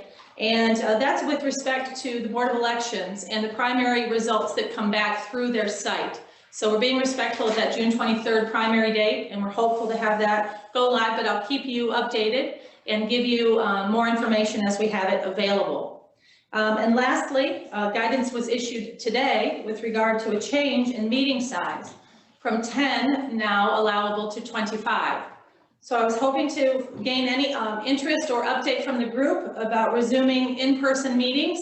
I know that we talked about 1 month at a time, but we do not have a meeting next week on the 22nd, but we do on the 29th. And I believe if we were able to, and there's an interest in returning to in-person meetings, we could have the room prepared. We could provide, if the public does want to attend, a lobby space with the meeting broadcasted, as well as continue broadcasting on YouTube, should the board like that idea. I think it's been very helpful to get information out to the public. So I'm hoping to get some feedback on that and answer any questions that you may have. Any questions? Yes, go ahead, Tony Arkwood. Thank you. Did we not approve all meetings via Zoom through the month of June previously? I can answer that. We did, Tony, and that's one of the reasons I just wanted to bring it up, because we'd have time to advertise, or we could make the first meeting back in person on July 6th. It's up. I just wanted to bring that up as an interest for the group. Gotcha. Thank you. I'd be in support of starting in July. Okay, sure. Go ahead, Ms. Haggard. Thank you, Mr. Chairman. Ms. Doyle, how would you enforce the wearing of masks and the other provisions that you'd have to provide within the legislative body itself? It seems like there's some disagreement about whether masks are important or required. I, for one, would have one on, and I don't want to make this a political thing, but I do worry that we have people in our group that might not have the same philosophy on how we adhere to the guidelines the governor set out? How would we do that? Well, we certainly have masks available for the group, and we would offer those to anyone coming in. We would also have your spaces 6 feet socially distant, but I think it's a challenge for us to make anyone. As far as members of the public, similarly, we would be limited to 25 in the room, and we typically end up with between 20 and 23. So we would, at the limit of 25, ask folks, and certainly if folks didn't want to wear a mask, they could certainly join the meeting from the lobby. With legislators, I think it might be a challenge. I, for one, then would be opposed to coming back to a meeting where we didn't follow the guidelines. Thank you. Anyone else want to weigh in? Mr. Burke? I agree with Margaret. I think health and safety is should be tops on our list. Thank you. Thank you. Anyone else have any feelings whether we should be meeting in July? Go ahead, Mr. Akers. Go ahead. Just for a point of clarification, it's really not an ideological thing. I asked about the efficacy, actually empirical data, because I'm curious, because I think Dana answered it, it actually truly doesn't exist, at least not in an empirical form, peer reviewed. And I think that many of the people that have seen the media and the protest and of just basically how all those protocols were disregarded, they said, well, man, you know, I can do this. I mean, you got governors like in Michigan or whatever that marched in parades and stuff like that, but you can't go to church. So, I mean, they see the contradiction, and those that have been following the law all along wonder, gosh, what's going on here? How come there's a two-set standard here? So I'm fine with meeting in July and going from there, but that was purely my point. I'm actually looking for some empirical data that I could share with others, people that may be of the mindset that masks aren't important, and I haven't seen it yet. And so, and Dana says does not currently exist. So that's my only point. Thank you, Kevin. Mr. Forsyth, go ahead. I'll meet whenever you want to meet, and I have no issue either way. My question was for Ruth on the, you said the bed tax was down 17% year to date? From this time last what I year, heard? yes. Okay. That's correct. What about DMV revenues? Have we heard anything about revenues from DMV? I know that we were down. Didn't. That's okay. I know that we were down first quarter. I think that we can check that and bring that to the next meeting, Dave. Okay, I'd just be curious. I'm gonna lose you, I think. I was down to 5% here a few minutes ago. I expect that it's I'm hanging on down. by a thread. I'm plugged in. But I'm hanging on by a thread here. So if I'm not mad at anyone, I'm just might lose you. Is this something we should have an opinion on tonight from all the legislators as to whether or not we want to do this, or what Ruth suggested, or are we going to be opposed to it because of the contradictions? Go ahead, Rita. So I think that going in or not going in is sort of individual, right? And I think just like in general public, some of my patients that are elderly or worried about getting infected, they stay home until they feel that it's safe for them to come out. If you want to wear a mask, wear a mask. If you don't want to wear a mask, I can't make you wear a mask. But I don't think we should try to make people come in if they're uncomfortable. Okay. We could keep to the schedule, Bill, if that's fine. We can stay with the schedule we have. Stick with the same schedule? We sure can. Sounds like we'll stick with the same schedule that we've been having. Does that sound fair? And they'll give us 2 more weeks of data as well. And she'll come up with 2 more weeks of data as well. Okay, thank you. All right. what's next? Oh, committee reports. Mr. Akers, do you have anything on the Board of Health? We meet tomorrow night. Okay, thank you, Kevin. CDP Board of Directors, Mr. Lightfoot, do you have anything? Coming in just a second. We'll skip over Mr. Lightfoot and we'll go to Community Services, Mr. Akers. I think Jay covered it. Okay, and then back to Mr. Lightfoot, CDP Board of Directors. Joe? Hey, you're not coming in, Joe. There you go. Still not, can't hear you. I just got back on. There you go. Had to come out with my cell phone, the iPad, apparently. Okay. I have nothing. Okay, thank you, Joe. Office of Aging, Mr. Chairman, we met, Office for the Aging Advisory Council met Monday, June 8th via Zoom. And as Andrea announced tonight, we received $318,377 to assist with some of the additional expenses that have been incurred through the COVID. There will not be any Seniorama held this year. And, but as you know, there's always, there's been a Jacqueline Sears Award that's awarded to an outstanding volunteer every year by the St. Lawrence County Office for the Aging and the group. And this year, the recipient, she knows about it, so I'm not spilling the beans. The recipient of the Jacqueline Sears Award is a St. Lawrence County employee, Linda Bushy, from the DeKalb Nutrition Site. Linda's been a St. Lawrence County employee for 34 years. She's retiring at the end of this month. And she is, I can't think of anybody that's more deserving of that award than Linda Bushy. She's done a great job.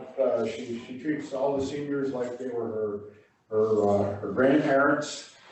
And so it's just, it's good to see someone like that as soon as we're going to get the award. thank you, Larry. Youth Advisory Board, Ms. Terminelli. Yes, sir. We had our last meeting on May 21st. As you may remember from the April update, we had decided to expand the youth board and invite youth members onto the board. So we had opened up applications and received several. I believe 11 was the number that we ended up with of youth in St. Lawrence County that were interested in participating in the youth board, and they're scattered all over St. Lawrence County. So that's fantastic to have that input from the youth in our county. We also have, we're taking a look at bylaws as well, just to refresh things, look at the vision, make sure that we're adhering to guidelines from higher up. At our May meeting, we also looked at youth development programs across the county, obviously with the guidelines and the restrictions and updates that are constantly coming out. It made it very, very difficult for many of the youth development programs across St. Lawrence County to lock into anything for summer programming. So, you know, as far as receiving applications, going through a hiring process to get people onboarded for summer rec programs that at that time, they weren't sure what they were going to look like. So many municipalities were kind of declining to have summer rec programs, although some like Canton Rec are doing some online programming. Many of the beaches we talked about, they weren't going to be opening as of that meeting. And let's see what else. I think that's about it. Our next meeting is on June 25th at 11 o'clock via Zoom. And I think that's about it. Thank you, Nicole. Any old or new business to come before the board? Okay, we have a need to go into executive session. Go ahead. I apologize if I bring something up under old business. Yeah, go ahead. 2 weeks ago at our full board meeting, if you'll recall, there was a discussion held regarding what was perceived as a difficulty between the state rules of ethics as well as the county board of ethics. There were opinions that were released. 3 days after our board meeting on Thursday, June 4th, I received a telephone call from counsel for JCOPE. JCOPE is the Joint Commission on Professional Ethics. They have oversight for reviewing state ethical matters. The attorney, a woman named Grace Marcioni, I hope I'm pronouncing that correctly, indicated that JCOPE had never been called upon to render an opinion regarding the ability of a legislator to sit while employed with the state. Further, the attorney advised that they would not ever render an opinion such as that because they don't see it as their prerogative to review county law or to check to see if there is any ethical inconsistency in county law, that they are constrained by their own jurisdiction. But interestingly, that was not solicited by me. That contact was made because JCOPE had apparently been looking at the newspaper articles and had seen an article arise in the Watertown Daily Times, and that prompted the direct contact to me. They wanted to make clear that they had never rendered any opinion that would have been on the same subject matter simultaneously with the subject matter that had been reviewed by the County Board of Ethics. So they did not perceive that there was any inconsistency between the county law and the state law because the two issues had not been reviewed collectively by each individual body on the same matter. Any discussion? Any questions? Tony Arquette. Just for the record, in that discussion, I did not identify JCOPE as the state level authority rendering these decisions. Somebody from the outside asked if it was JCOPE that I was referring to, and I believe that the minutes would reflect that what I said was a higher level of authority than the county. Thank you. Thank you, Tom. Rita Kern. Oh, excuse me, you had your hand in front of your face, Mr. Burke, so I didn't know who you were, but Rita was in that corner for all night. Go ahead, Mr. Burke. Sorry. Well, tell her to get out of my space, would you? I don't know. I think if I heard you correctly, Steve, that basically says they're not going to weigh in on our own local ethics board. It doesn't necessarily address the concern about whether or not the decision was a good decision or not. And I guess in view of what you said, I wonder if the final arbiter is us, the county legislators. Mr. Burke, I think you've highlighted very clearly that the decision as to whether or not to modify the local law always rests with the Board of Legislators. I would encourage the board, obviously, to get input from the Board of Ethics, but it is definitely within the prerogative of this board to modify any law in which it has passed and has authority to do so, the ethics local law being one of them. The JCOPE did not identify whether it was a good decision or a bad decision.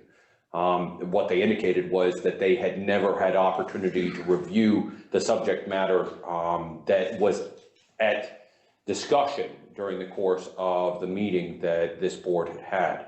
JCOPE is the state entity that would render advisory opinions regarding ethics. So in reference to Mr. Arquette's question, they're the only entity within the state that has the ability to render an opinion regarding the ethical interplay of state law with a state position. Any other opinion that's rendered is merely that, just an opinion. It has no bearing, but JCOPE actually does have legal authority. And much like our Board of Ethics, you can come and ask me my opinion regarding an ethical position, and I can tell you what I believe it to be. But at the end of the day, the Board of Ethics may actually disagree with my opinion, and their decision will hold far more sway than my opinion will.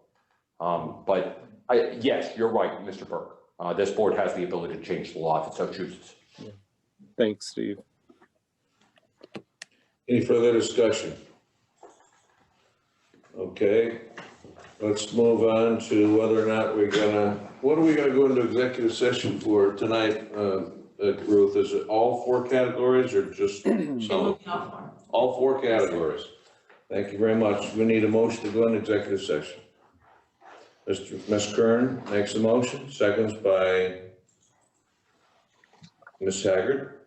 All in favor of going into executive session? Aye. Opposed? Carried. We're going into executive session.